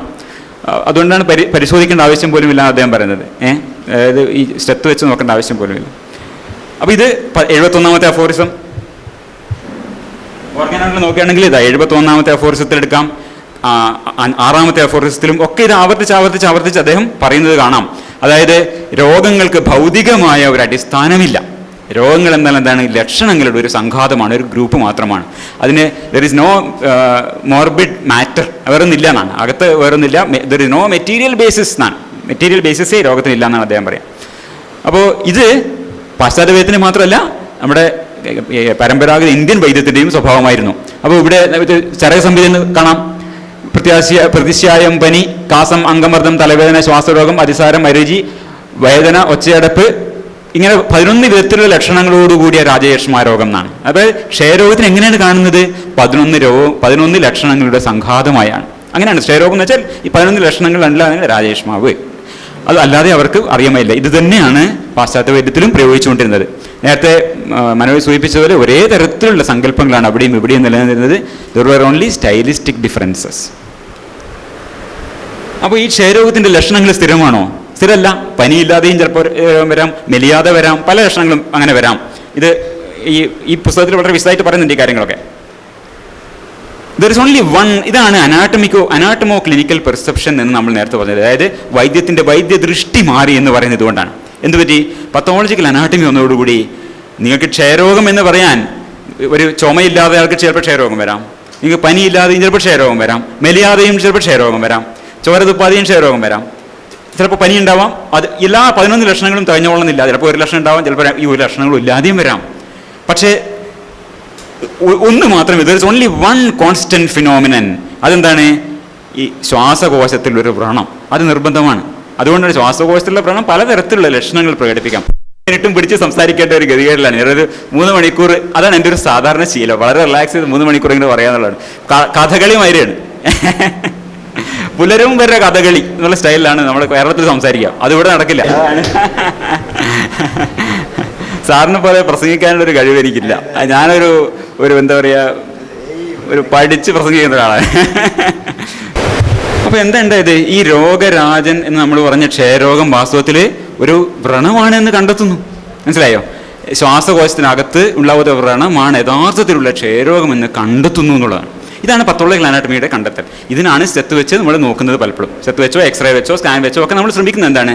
ജീവിച്ചിരിക്കുമ്പോൾ തന്നെ, ഈ മരിച്ചപ്പോൾ നമ്മൾ പത്തോളജിക്കൽ അനാട്ടമിയെ കാണുന്ന കാര്യങ്ങൾ ജീവിച്ചിരിക്കുമ്പോൾ ഇയാളുണ്ടോ എന്ന് കണ്ടെത്താനുള്ള ശ്രമം. ഇതാണ് clinic ordered on pathological anatomy എന്ന് ഉദ്ദേശിച്ചത്. ഇതാണ് 19-ാം നൂറ്റാണ്ടിൻ്റെ തുടക്കത്തിൽ 18-ാം നൂറ്റാണ്ട് അവസാനത്തിൽ ഹാനിമാൻ്റെ ജീവിതകാലത്ത് സംഭവിച്ച പ്രധാനമായ ഉൽപരിവർത്തനം. വൈദ്യത്തിൻ്റെ സ്വഭാവമേ മാറി. അതാണ്. അപ്പോൾ തൈസിസ് ഇസ് സിംപ്ലി ദാറ്റ് ലീഷൻ എന്നാണ് പറയാം. അപ്പോൾ ഇതാണ് അനാട്ടമോ ക്ലിനിക്കൽ ഗേസ്. ഇത് ഒരു ജ്ഞാനശാസ്ത്രപരമായ വ്യതിയാനമാണെന്ന് പറയാം. Recasting at the level of epistemic knowledge എന്നാണ് പറയാം. ആ വിശദാംശങ്ങളിലേക്ക് ഞാൻ പോകുന്നില്ല. ഇത് ഒരു കാര്യം നമ്മൾ മനസ്സിലാക്കേണ്ടത്, the age of Bichat has arrived ആണ്. ബിഷാ എന്ന പത്തോളജിക്കൽ അനാട്ടമിസ്റ്റാണ്.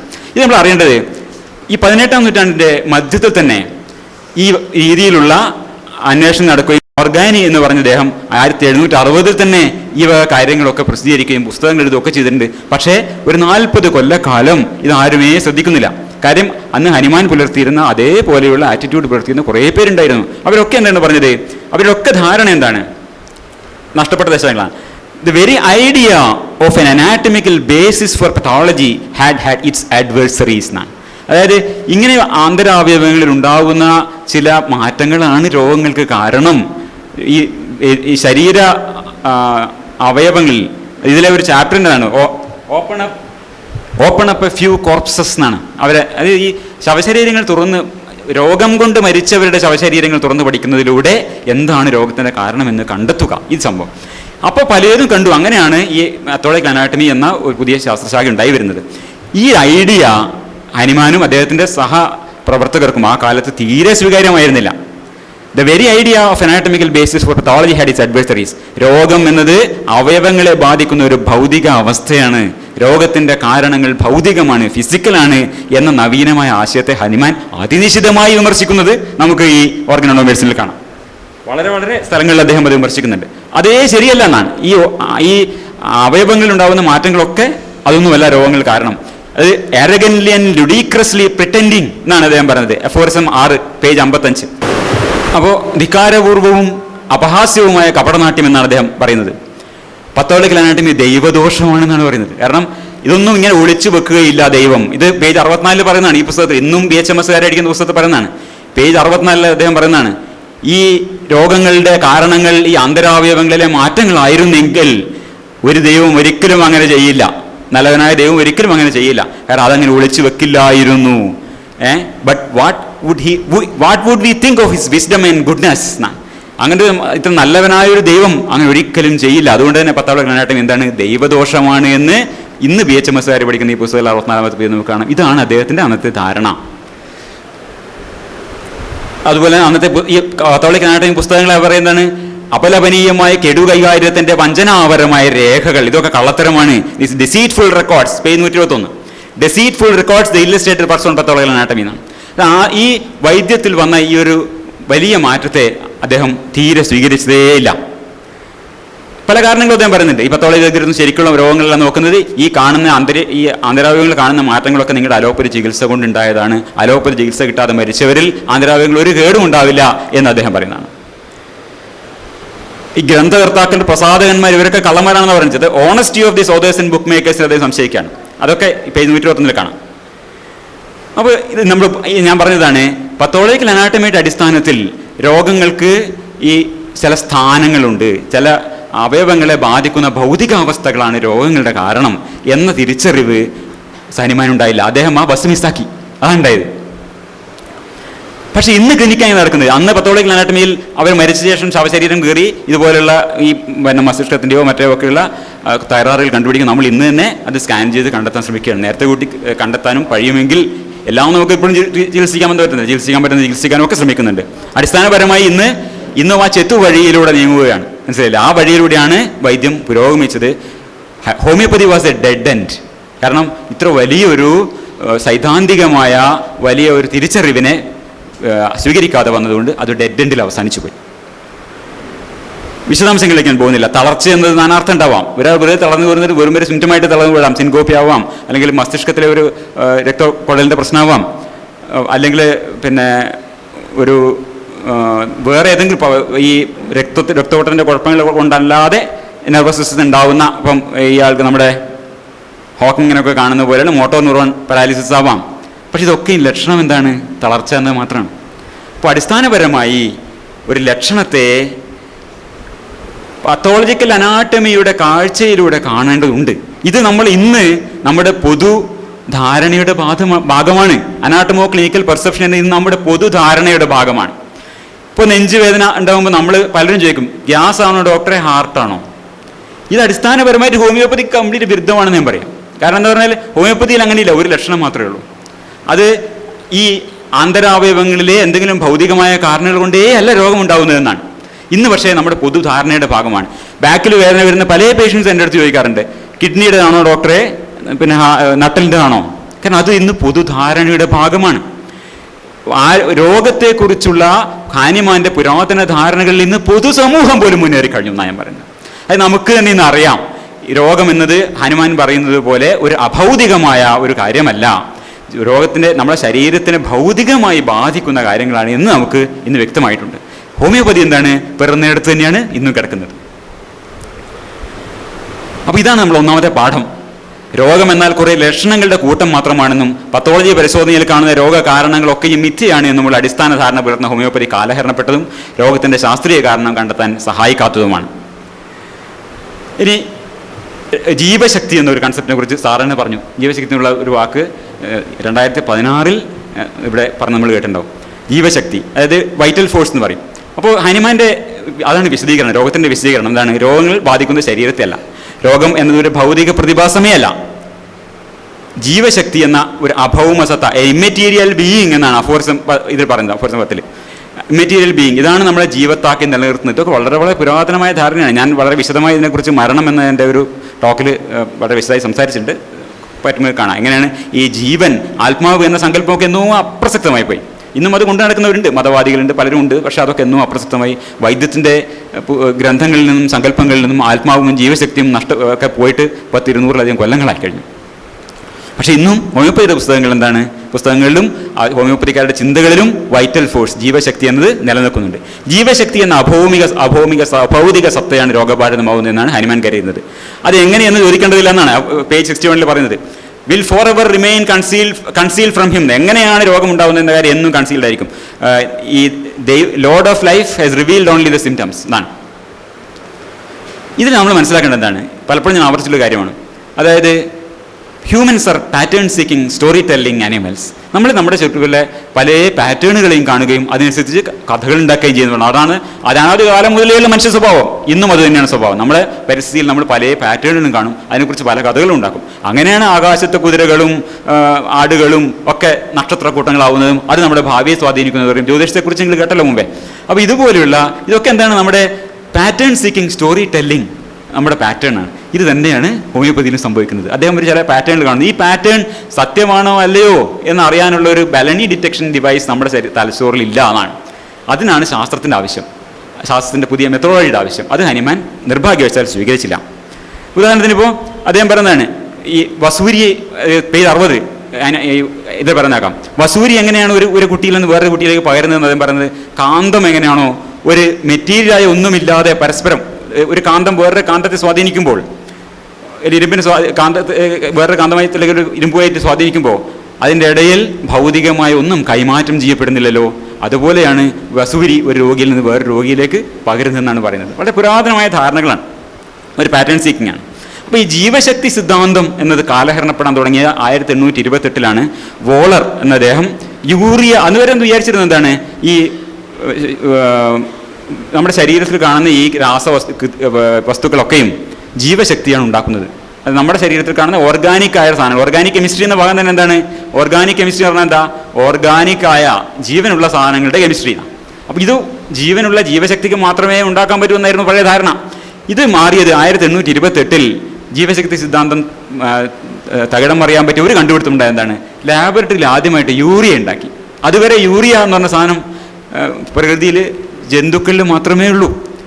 അത് ആദ്യമായി അദ്ദേഹം ഈ അമോണിയം സയനേറ്റ് എന്ന് പറയുന്ന ഓർഗാനിക് സാധനത്തിൽ നിന്ന് യൂറിയ ഉണ്ടാക്കിയപ്പോഴാണ് ആദ്യമായി ഇത് തെറ്റാണെന്ന് തെളിയുന്നത്. അന്ന് ഹനുമാൻ 73 വയസ്സ് പ്രായമായി, നമ്മൾ ഓർക്കണം. അപ്പോൾ അദ്ദേഹം അത് ആ കാലമൊക്കെ കഴിഞ്ഞുപോയി. അദ്ദേഹത്തിന് അതൊന്നും അറിയാനുള്ള ഇത് തുടങ്ങിയിട്ടേ ഉള്ളൂ. ഇതൊന്നും ജീവശക്തി സിദ്ധാന്തമൊക്കെ സജീവമായി നിലനിൽക്കുന്ന ഒരു കാലത്താണ് ഹനുമാൻ നിലനിൽക്കുന്നത്. ഇന്നതൊക്കെ എന്നോ തള്ളപ്പെട്ടു പോയി. ഇതാണ് പാഠം 2.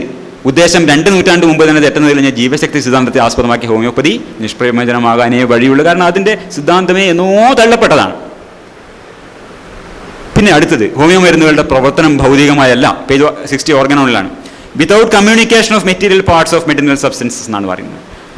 അദ്ദേഹം പറഞ്ഞിട്ടുണ്ട്. അതായത് മരുന്നുകളുടെ മെറ്റീരിയൽ സബ്സ്റ്റൻസ്, അതിൻ്റെ ആറ്റമോ തന്മാത്രയോ ഒന്നും അല്ല മരുന്നുകളുടെ ഉപയോഗത്തിന് കാരണം. അത് ആവശ്യമേ ഇല്ല. അത് മരുന്നും ഈ രോഗിയുമായുള്ള ഇടപാട് അതിൻ്റെ തന്മാത്രകളിലൂടെയേ അല്ല. തന്മാത്രകൾ മരുന്നിന് ആവശ്യമില്ല എന്നാണ് അദ്ദേഹം പറയുന്നത്. അത് എത്ര മരുന്നിൻ്റെ അളവ് എത്രത്തോളം കുറക്കാം?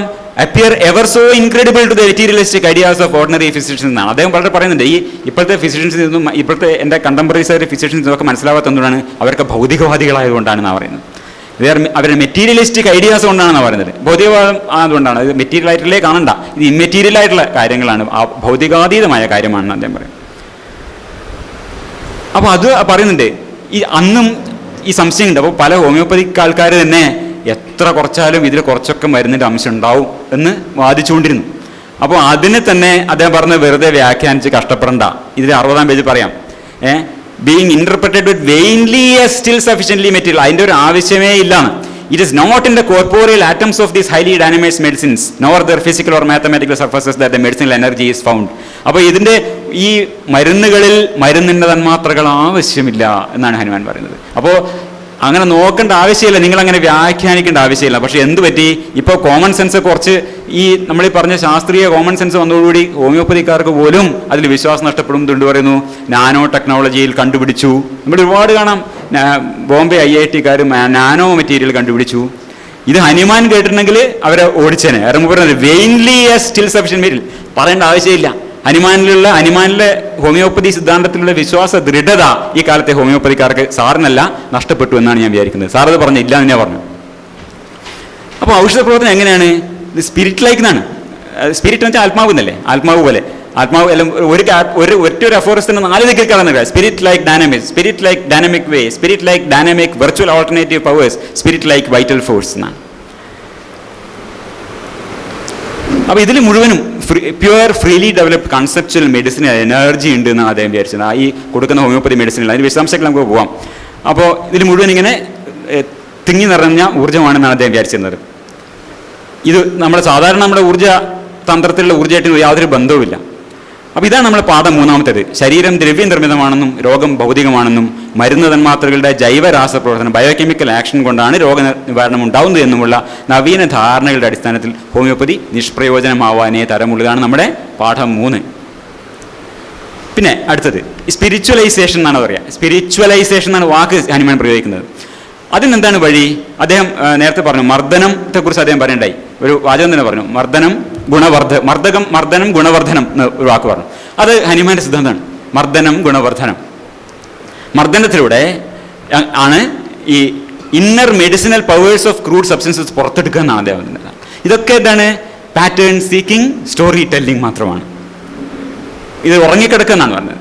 ഒരു ഈ മെഡിസിൻ്റെ അകത്ത് മരുന്നിൻ്റെ ഊർജ്ജം ഉറങ്ങിക്കിടക്കുകയാണ്. Rubbing and shaking through the addition of indifferent substances. അതാണ് അദ്ദേഹത്തിൻ്റെ ഒരു ഭാവന പോയത്. ഈ ഉറങ്ങിക്കിടക്കുന്ന ഊർജ്ജത്തിനെ എങ്ങനെ, ഒരു ഉറങ്ങിക്കിടക്കുന്ന സിംഹത്തിനെ എങ്ങനെ കുത്തി എണീപ്പിക്കാം, അതുപോലെ ഈ ഉറങ്ങിക്കിടക്കുന്ന ഊർജ്ജത്തിനെ എങ്ങനെ കുത്തി മർദ്ദിച്ച് ഇതിനെ പുറത്തെടുക്കാം എന്നാണ് അദ്ദേഹത്തിൻ്റെ 200 കൊല്ലത്തിന് മുമ്പുള്ള ഒരു ഭാവനയാണത്. അതെങ്ങനെയാണ്? ഘർഷണമാണ്, ഫ്രിക്ഷൻ, മർദ്ദനം. ഈ ഘർഷണമാണ് അതിൻ്റെ താരം. അപ്പോൾ അതിൽ 235 പേജിൽ അദ്ദേഹം പറയുന്നതാണ്. അതായത് ഈ പല അനുഭവങ്ങളെ കുറിച്ച് പറഞ്ഞു. അതായത് നമ്മൾ പാറ്റേൺ സീക്കിംഗ് ആണല്ലോ, നമ്മുടെ ചുറ്റുമുള്ള പല പാറ്റേണുകൾ അദ്ദേഹം കാണുകയാണ്. എന്ന് പറഞ്ഞാൽ ഉദാഹരണത്തിന് ഇങ്ങനെ നമ്മൾ ഉരക്കുമ്പോൾ കൈ ചൂടാകുന്നു, അല്ലെങ്കിൽ ഈ തിരികല്ലിൽ തീ ഉണ്ടാക്കുന്നു. ഇതൊക്കെ മർദ്ദനമാണ്. മർദ്ദനം കൊണ്ട് ഇതിൻ്റെ സ്വഭാവം മാറുന്നുണ്ട്, പല വസ്തുക്കളുടെയും സ്വഭാവം മാറുന്നുണ്ട് എന്ന് ഹനുമാൻ്റെ.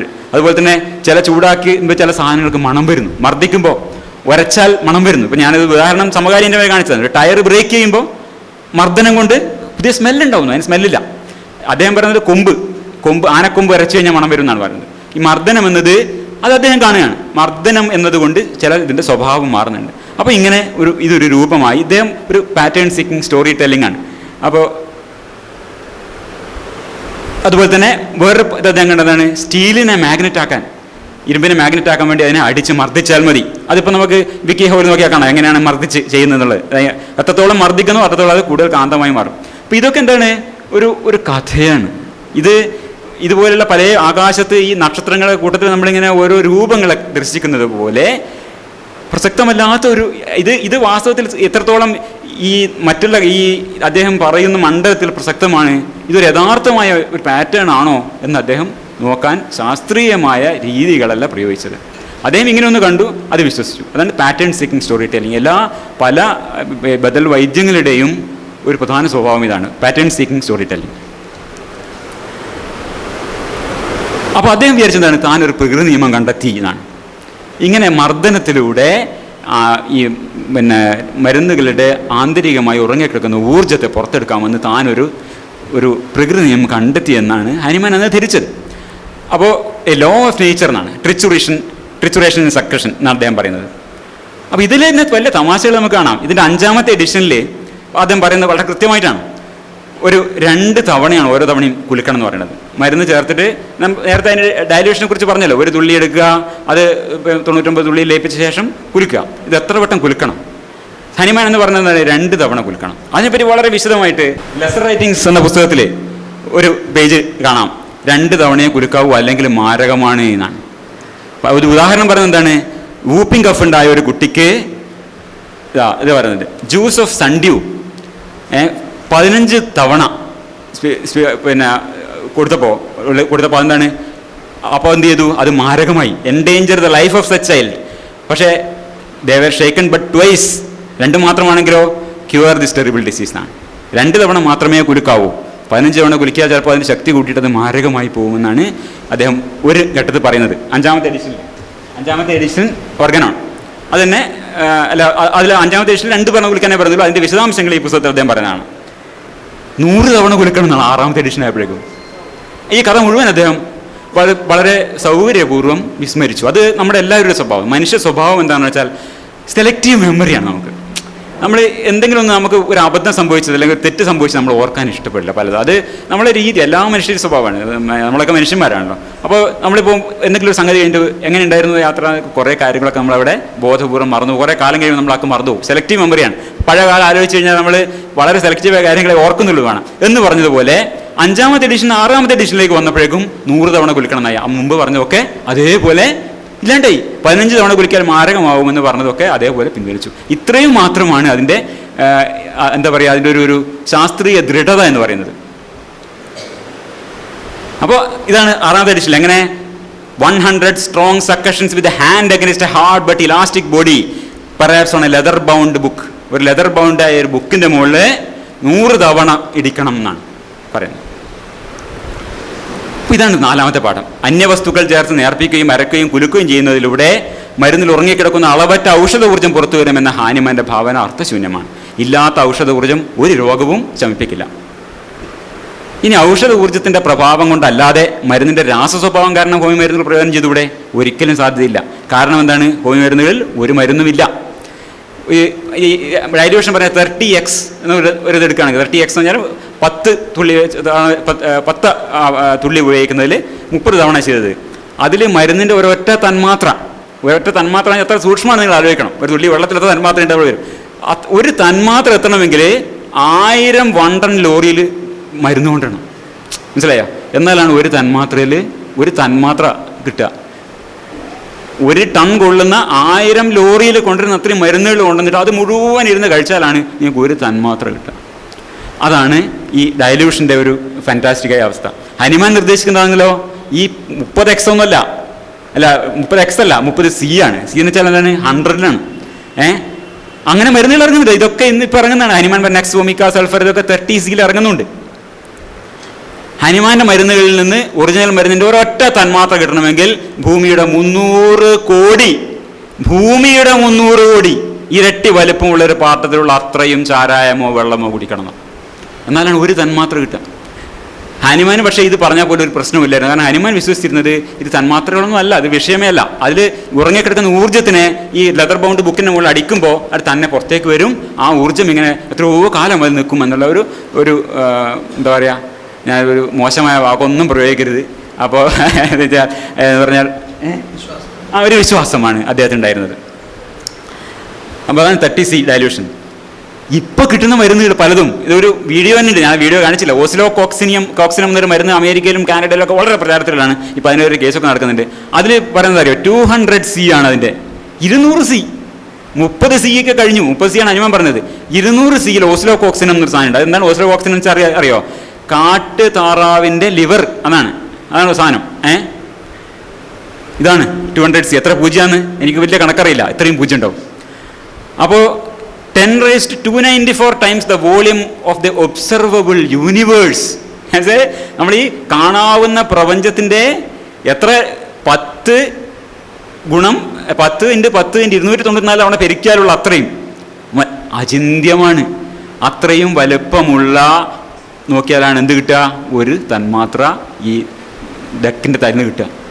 അതാണ്, അതുപോലെയാണ് ഇതിൻ്റെ. അതുകൊണ്ടാണ് ഞാൻ പറഞ്ഞത് രാസികമായി നമ്മൾ അറിയുന്ന കെമിസ്ട്രി വെച്ച് ഇന്ന് നമ്മൾ 200-300 വർഷമായി ഡെവലപ്പ് ചെയ്യുന്ന കെമിസ്ട്രി ഒരു തരത്തിലും ഇതിന് വർക്ക് ചെയ്യാൻ സാധ്യതയില്ല.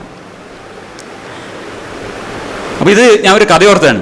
പണ്ട് മുല്ല നസറുദ്ദീൻ ഉണ്ടായിരുന്നു. മുല്ല നസറുദ്ദീന് ഒരു ചങ്ങാതി കൊണ്ടുപോയി, 1 മിനിറ്റ് കേട്ടോ, മുല്ല നസറുദ്ദീൻ്റെ ചങ്ങാതി ഒരു താറാവിനെ കൊണ്ടു കൊടുക്കും. അപ്പോൾ എല്ലാവരും വളരെ സന്തോഷമായി. താറാവിനെ സൂപ്പാക്കി എല്ലാവരും കുഴിച്ചു, സുഹൃത്തുക്കളെ കഴിച്ചു പോയി. അവിടെ കുറച്ച് കഴിഞ്ഞപ്പോൾ ഈ സുഹൃത്തിൻ്റെ സുഹൃത്ത് വന്നു, അയാൾക്കും കൊടുത്തു. പിന്നെ കഴിഞ്ഞപ്പോൾ സുഹൃത്തിൻ്റെ സുഹൃത്ത് വന്നു, അയാൾക്കും കൊടുത്തു. പിന്നെ സുഹൃത്തിൻ്റെ സുഹൃത്തായി. ഇത് ഇതൊക്കെ താറാവുണ്ട്. നിങ്ങൾക്ക് താറാവ് കൊണ്ടു തന്ന ആളുടെ സുഹൃത്തിൻ്റെ സുഹൃത്താണ്. ശരി ഇരിക്കട്ടോ, ഇപ്പോൾ കൊണ്ടുവരാൻ എന്നിട്ട് വെള്ളം കൊണ്ടു കൊടുക്കും, ചൂടുവെള്ളം.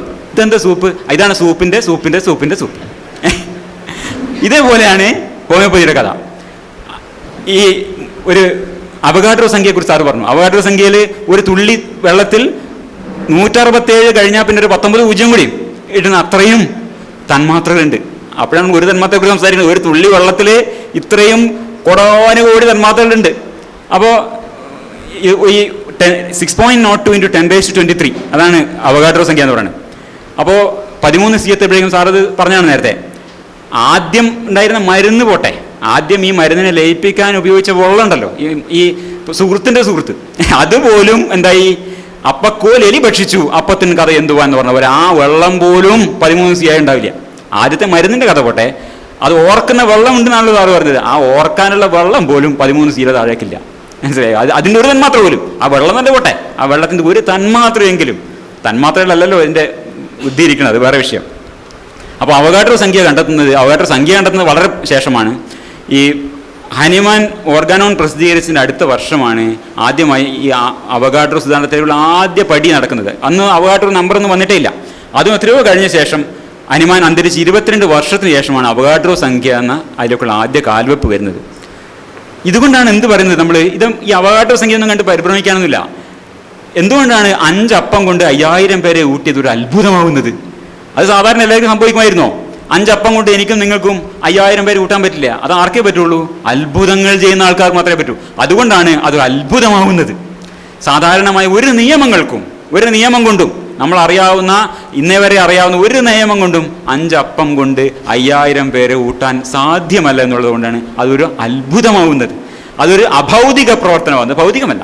അപ്പോൾ അതുകൊണ്ട് തന്നെ ഭൗതികമായി ഒരു തരത്തിലും ഈ ഹോമിയോപ്പതിയും പ്രവർത്തിക്കുന്നെങ്കിൽ അത് ഒരു ഭൗതികമായി നമുക്ക് എക്സ്പ്ലെയിൻ ചെയ്യാനേ പറ്റില്ല. നമ്മൾ എന്നറിയുന്ന ഭൗതികശാസ്ത്രത്തിന് വിരുദ്ധമാണ്, അശാസ്ത്രീയമാണ് എന്ന് പറയാം. ഇതുകൊണ്ടാണ് 10⁻23 എന്നാണ് ഈ ഹോമിയോപ്പതിക്കെതിരെ നടക്കുന്ന ഒരു വലിയതല്ല, ഒരു ചെറിയ രീതിയിലുള്ള ഒരു ഗ്രൂപ്പുണ്ട്. അതിൻ്റെ പേര് തന്നെ 10⁻23 എന്നാണ്.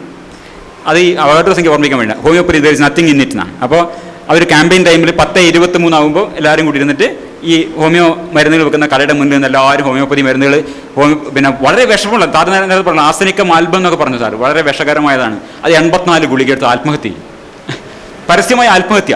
എന്ത് കഴിച്ചാലൊന്നും സംഭവിക്കാൻ പാടില്ല, എന്ത് മരുന്നില്ലല്ലോ. അപ്പോൾ ഇതാണ് ചെയ്യുന്നത്. ബൂട്ട്സ് എന്ന് പറഞ്ഞാൽ കടയുടെ മുന്നിൽ നിന്നിട്ട് ആർസെനിക്കം ആൽബം വാങ്ങിച്ചിട്ട് 84 ഒന്നിച്ചടിക്കുകയാണ്. 30 C അല്ലേ, ഒരു കാരണവശാലും. പൊട്ടാസ്യം സയനൈഡ് സാർ പറഞ്ഞു, എത്ര പൊട്ടാസ്യം സയനൈഡ് ഞാൻ കഴിക്കാം. ഹോമിയോപ്പതി പൊട്ടാസ്യം സയനൈഡ് ഈ മുറി മുഴുവനുള്ള കഴിച്ചാലും ആർക്കും ഒന്നും സംഭവിക്കില്ല. കാരണം അത് വേണമെങ്കിൽ എന്ത് ചെയ്യണം, ഈ ഭൂമി മൊത്തമുള്ള അത് കഴിച്ചാൽ പോലും ഒരു തന്മാത്രമേ എത്തുള്ളൂ. നമ്മൾ ധൈര്യമായിട്ട് ഹോമിയോപ്പതി ഏത് മരുന്നും കഴിക്കാം. കാരണം എന്താണ്, ഒരു ഇഫക്റ്റും ഇല്ല, ഒരു സൈഡ് ഇഫക്റ്റും ഇല്ല. ശരിക്കുള്ള ഹോമിയോപ്പതി ആണെങ്കിൽ കേട്ടോ, അത് നമുക്ക് വേറൊരു കഥയാണ്, ഞാൻ അതിലേക്ക് വരാം. അപ്പോൾ അതാണ് പാഠം 5. ഒരു അളവ് ദ്രവ്യത്തിൽ 5 അപ്പത്തിൽ ഒരു അളവ് ദ്രവ്യത്തിൽ അടങ്ങിയ തന്മാത്രകളുടെ എണ്ണം ക്ലിപ്തമാണ്. എന്ന് പറഞ്ഞാൽ 5 അപ്പം ഇത്രയേ പൊട്ടിക്കാൻ പറ്റൂ, എത്ര പൊട്ടിച്ചാലും അതിനൊരു പരിധിയുണ്ട്. എല്ലാ ഹോമിയോപ്പതി മരുന്നുകളും ഒന്ന് തന്നെ. എന്താണ്, അതിൽ ലായകമായി ഉപയോഗിക്കുന്ന വസ്തു പഞ്ചസാരയോ വെള്ളമോ ചാരായമോ എന്തായിരുന്നാലും അത് മാത്രമേ അതിലുള്ളൂ, അതിൽ ഒരു മരുന്നും ഇല്ല. അതുകൊണ്ട് ഹോമിയോ മരുന്നുകൾ നിഷ്പ്രയോജനമാണ്. അതാണ് സാധ്യത 5-ാമത്തെ. പിന്നെ വേറൊന്ന് അദ്ദേഹം പറയും, ഇതിൽ ഹനുമാൻ പേജ് 262 പറയുന്നത് എന്താ അറിയിച്ചാലോ, മണപ്പിക്കുന്നതാണ് ഏറ്റവും ഉത്തമം എന്നാണ്. ഈ 30 സീലുണ്ടാക്കിയ ഈ മരുന്ന് മണപ്പിക്കുന്നതാണ് ഏറ്റവും ഉത്തമം. From A globule impregnated with medicine fluid in high development of placed dry in A small file.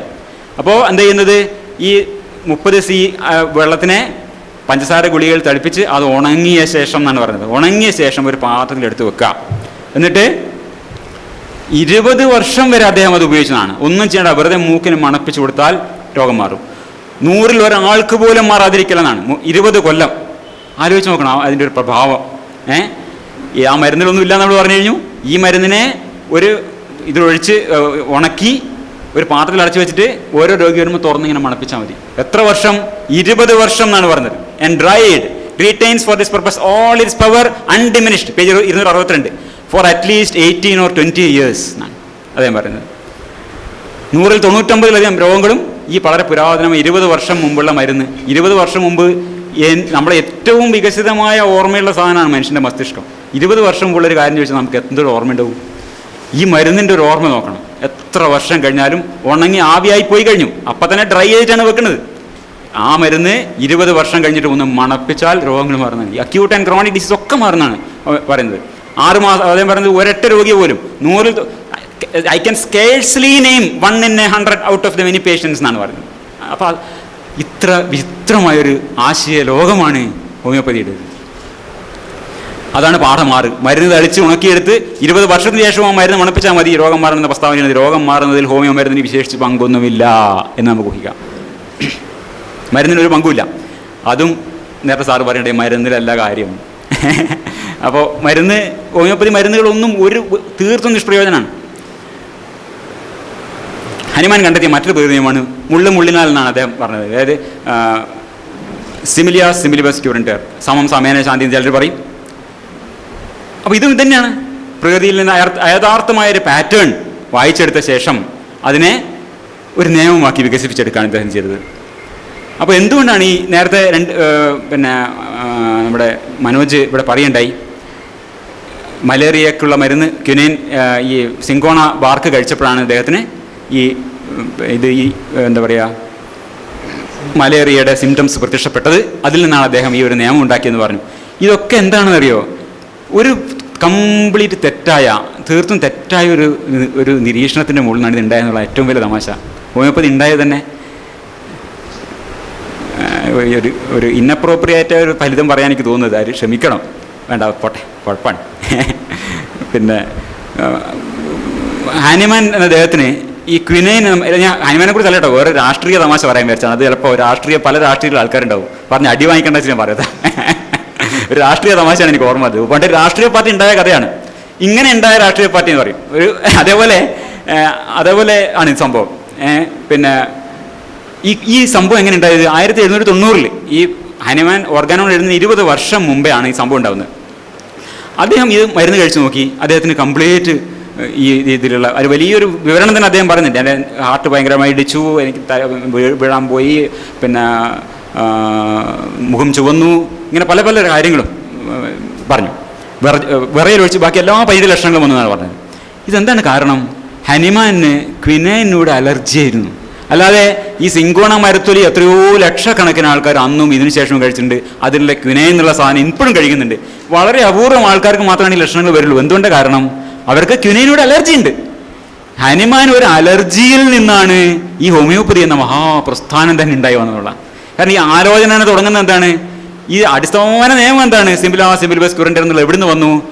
ഈ സിങ്കോണ മരത്തൊലി കഴിച്ചപ്പോൾ അദ്ദേഹത്തിന് പനി പോലെയുള്ള ഒരു അവസ്ഥ ഉണ്ടായി. എന്താ ഉണ്ടായത്? അലർജിയാണ്. അലർജി ഉണ്ടാകുമ്പോൾ ഇതൊക്കെ ഉണ്ടാവും.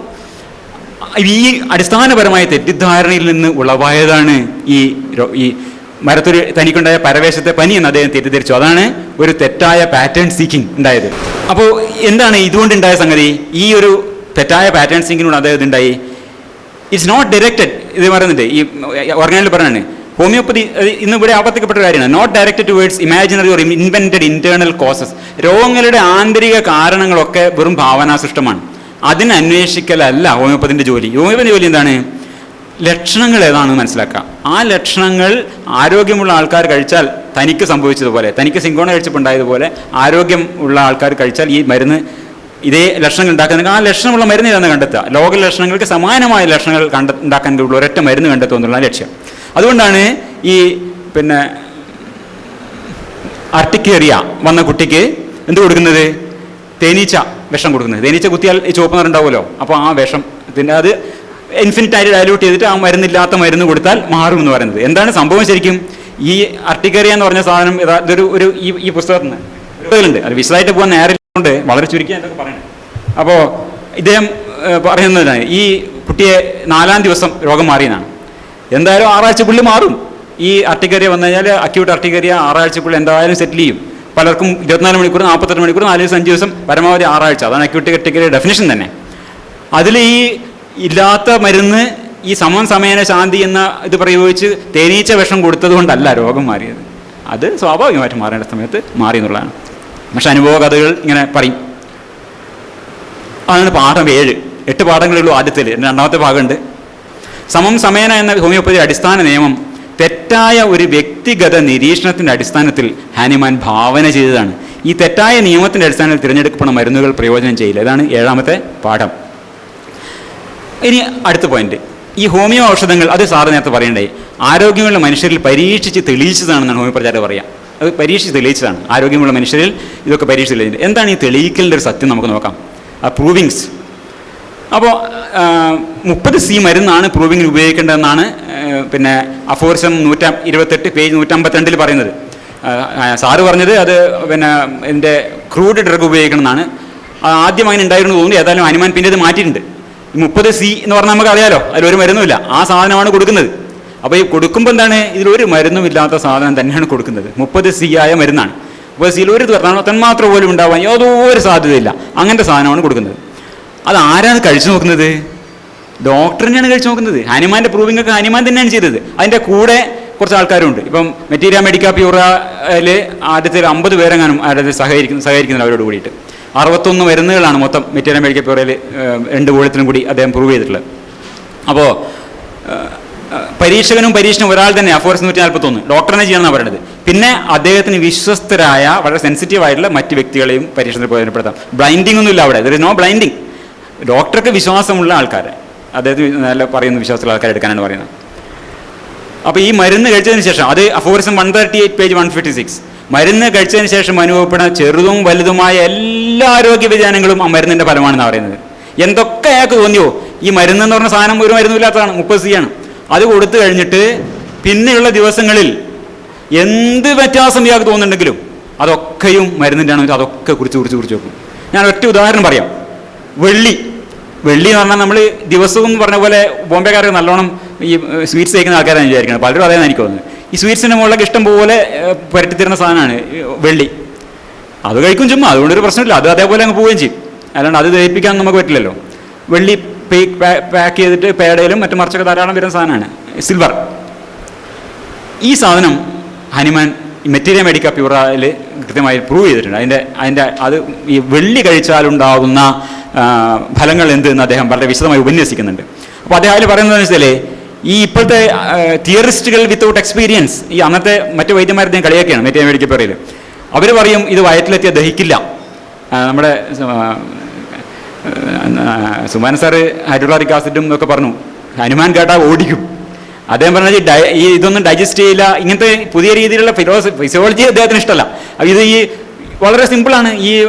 ഈ ലോഹം, പിന്നെ നമ്മുടെ വെള്ളി എന്ന ഈ വിശുദ്ധ എന്താ പറയുക, പിന്നെ സ്വർണം, വെള്ളി, ഇതൊക്കെ വളരെ റിയാക്ട് ചെയ്യാത്ത മെറ്റലുകളാണ്. ഇതൊന്നും വയറ്റിലേക്ക് ചെന്ന് കഴിഞ്ഞാൽ അതേപോലെ പോകാന്നല്ലാതെ അത് ദഹിപ്പിക്കാനുള്ള രാസ പ്രക്രിയ നമ്മുടെ വയറ്റിലില്ല. അപ്പോൾ അതൊന്നും വയറ്റിൽ ദഹിക്കില്ല എന്ന് ഈ തിയറിസ്റ്റ് വിത്തൗട്ട് എക്സ്പീരിയൻസ് പറയും. പക്ഷേ എൻ്റെ അനുഭവത്തിൽ ഞാൻ പരീക്ഷിച്ചപ്പോൾ ഒരുപാട് ഫലങ്ങളുണ്ടെന്നാണ് ഹനുമാൻ പറയുന്നത്. അപ്പോൾ അത് അദ്ദേഹം എന്ത് ചെയ്യും, 1 മണിക്കൂർ ഇത് അരച്ച് 10,000 ഒറ്റ 10 100,000 10,000 ഒന്നിൻ്റെ 10,000 അംശം സിൽവറാക്കിയിട്ട് അദ്ദേഹം പരീക്ഷണം നടത്തുന്നതാണ്. അത് 200 സിംറ്റംസാണ് അദ്ദേഹത്തിന് കിട്ടിയത്. അദ്ദേഹവും അദ്ദേഹത്തിൻ്റെ 1 2 3 4 5 6 ആൾക്കാരും കൂടി പരീക്ഷണം നടത്തിയിട്ട് അതിൽ 200 ചിലത് മാത്രം എടുത്തിട്ടാണ്. ചെവി ചൊറിഞ്ഞു, അതവിടെ എഴുതി വെച്ചു, ചെവി ചൊറിഞ്ഞു. മോണയിൽ തൊട്ടപ്പോൾ വേദനിച്ചു, അത് എഴുതി വെച്ചു. പല്ലിൽ അമർത്തി നോക്കിയപ്പോൾ വേദനിച്ചു, എഴുതി വെച്ചു. ഒരാൾ പറഞ്ഞു വിശപ്പ് അമ്പേ പോയി, അതും എഴുതി വെച്ചു. വേറൊരാൾ പറഞ്ഞു ഗംഭീര വിശപ്പ്, വയറ് നിറഞ്ഞിട്ടും വിശപ്പ് തന്നെ, അതും എഴുതി വെച്ചു. ഇതൊക്കെ മെറ്റീരിയൽ മെഡിക്കൽ പ്യൂറയിലുണ്ട്. 200 അപ്പം ഞാൻ വളരെ കുറച്ചെണ്ണം എടുത്ത് വെച്ചാണ്. ഒരാൾ പറഞ്ഞു മൂക്കൊലിപ്പും തുമ്മലും ഉണ്ടായി, അതും എഴുതി വെച്ചു. തുമ്മലില്ലാത്ത മൂക്കൊലിപ്പുണ്ടായി, അതും എഴുതി വെച്ചു. പകൽ നടന്ന കാര്യങ്ങൾ രാത്രി സ്വപ്നം കാണുന്നു, അത് എഴുതി വെച്ചു. ഇതൊക്കെ എന്തുകൊണ്ടാണ്? സിൽവർ കഴിച്ചുകൊണ്ടാണ്. എന്ത് സിൽവർ? സിൽവർ ഇല്ലാത്ത സിൽവർ. നമ്മൾ ഇത് കൊട്ടക്കണക്കിന് തിന്നുന്ന സാധനമാണ്, അതേപോലെ പോണ സാധനം. ഈ നമ്മൾ കണ്ടില്ലേ ഈ മുട്ടായിയുടെ മുകളിൽ പുരട്ടിട്ട് സിൽവർ ഇരുന്നാണ്. വേറെ ആൾ പറഞ്ഞു നല്ല സന്തോഷം തോന്നി, അത് എഴുതി വെച്ചു. പറഞ്ഞു ഇൽ ഹ്യൂമേഡ്, മോശമായ സന്തോഷമില്ലായ്മ, അതും എഴുതി വെച്ചു. ഇങ്ങനെയാണ് പ്രൂവിങ്സ്.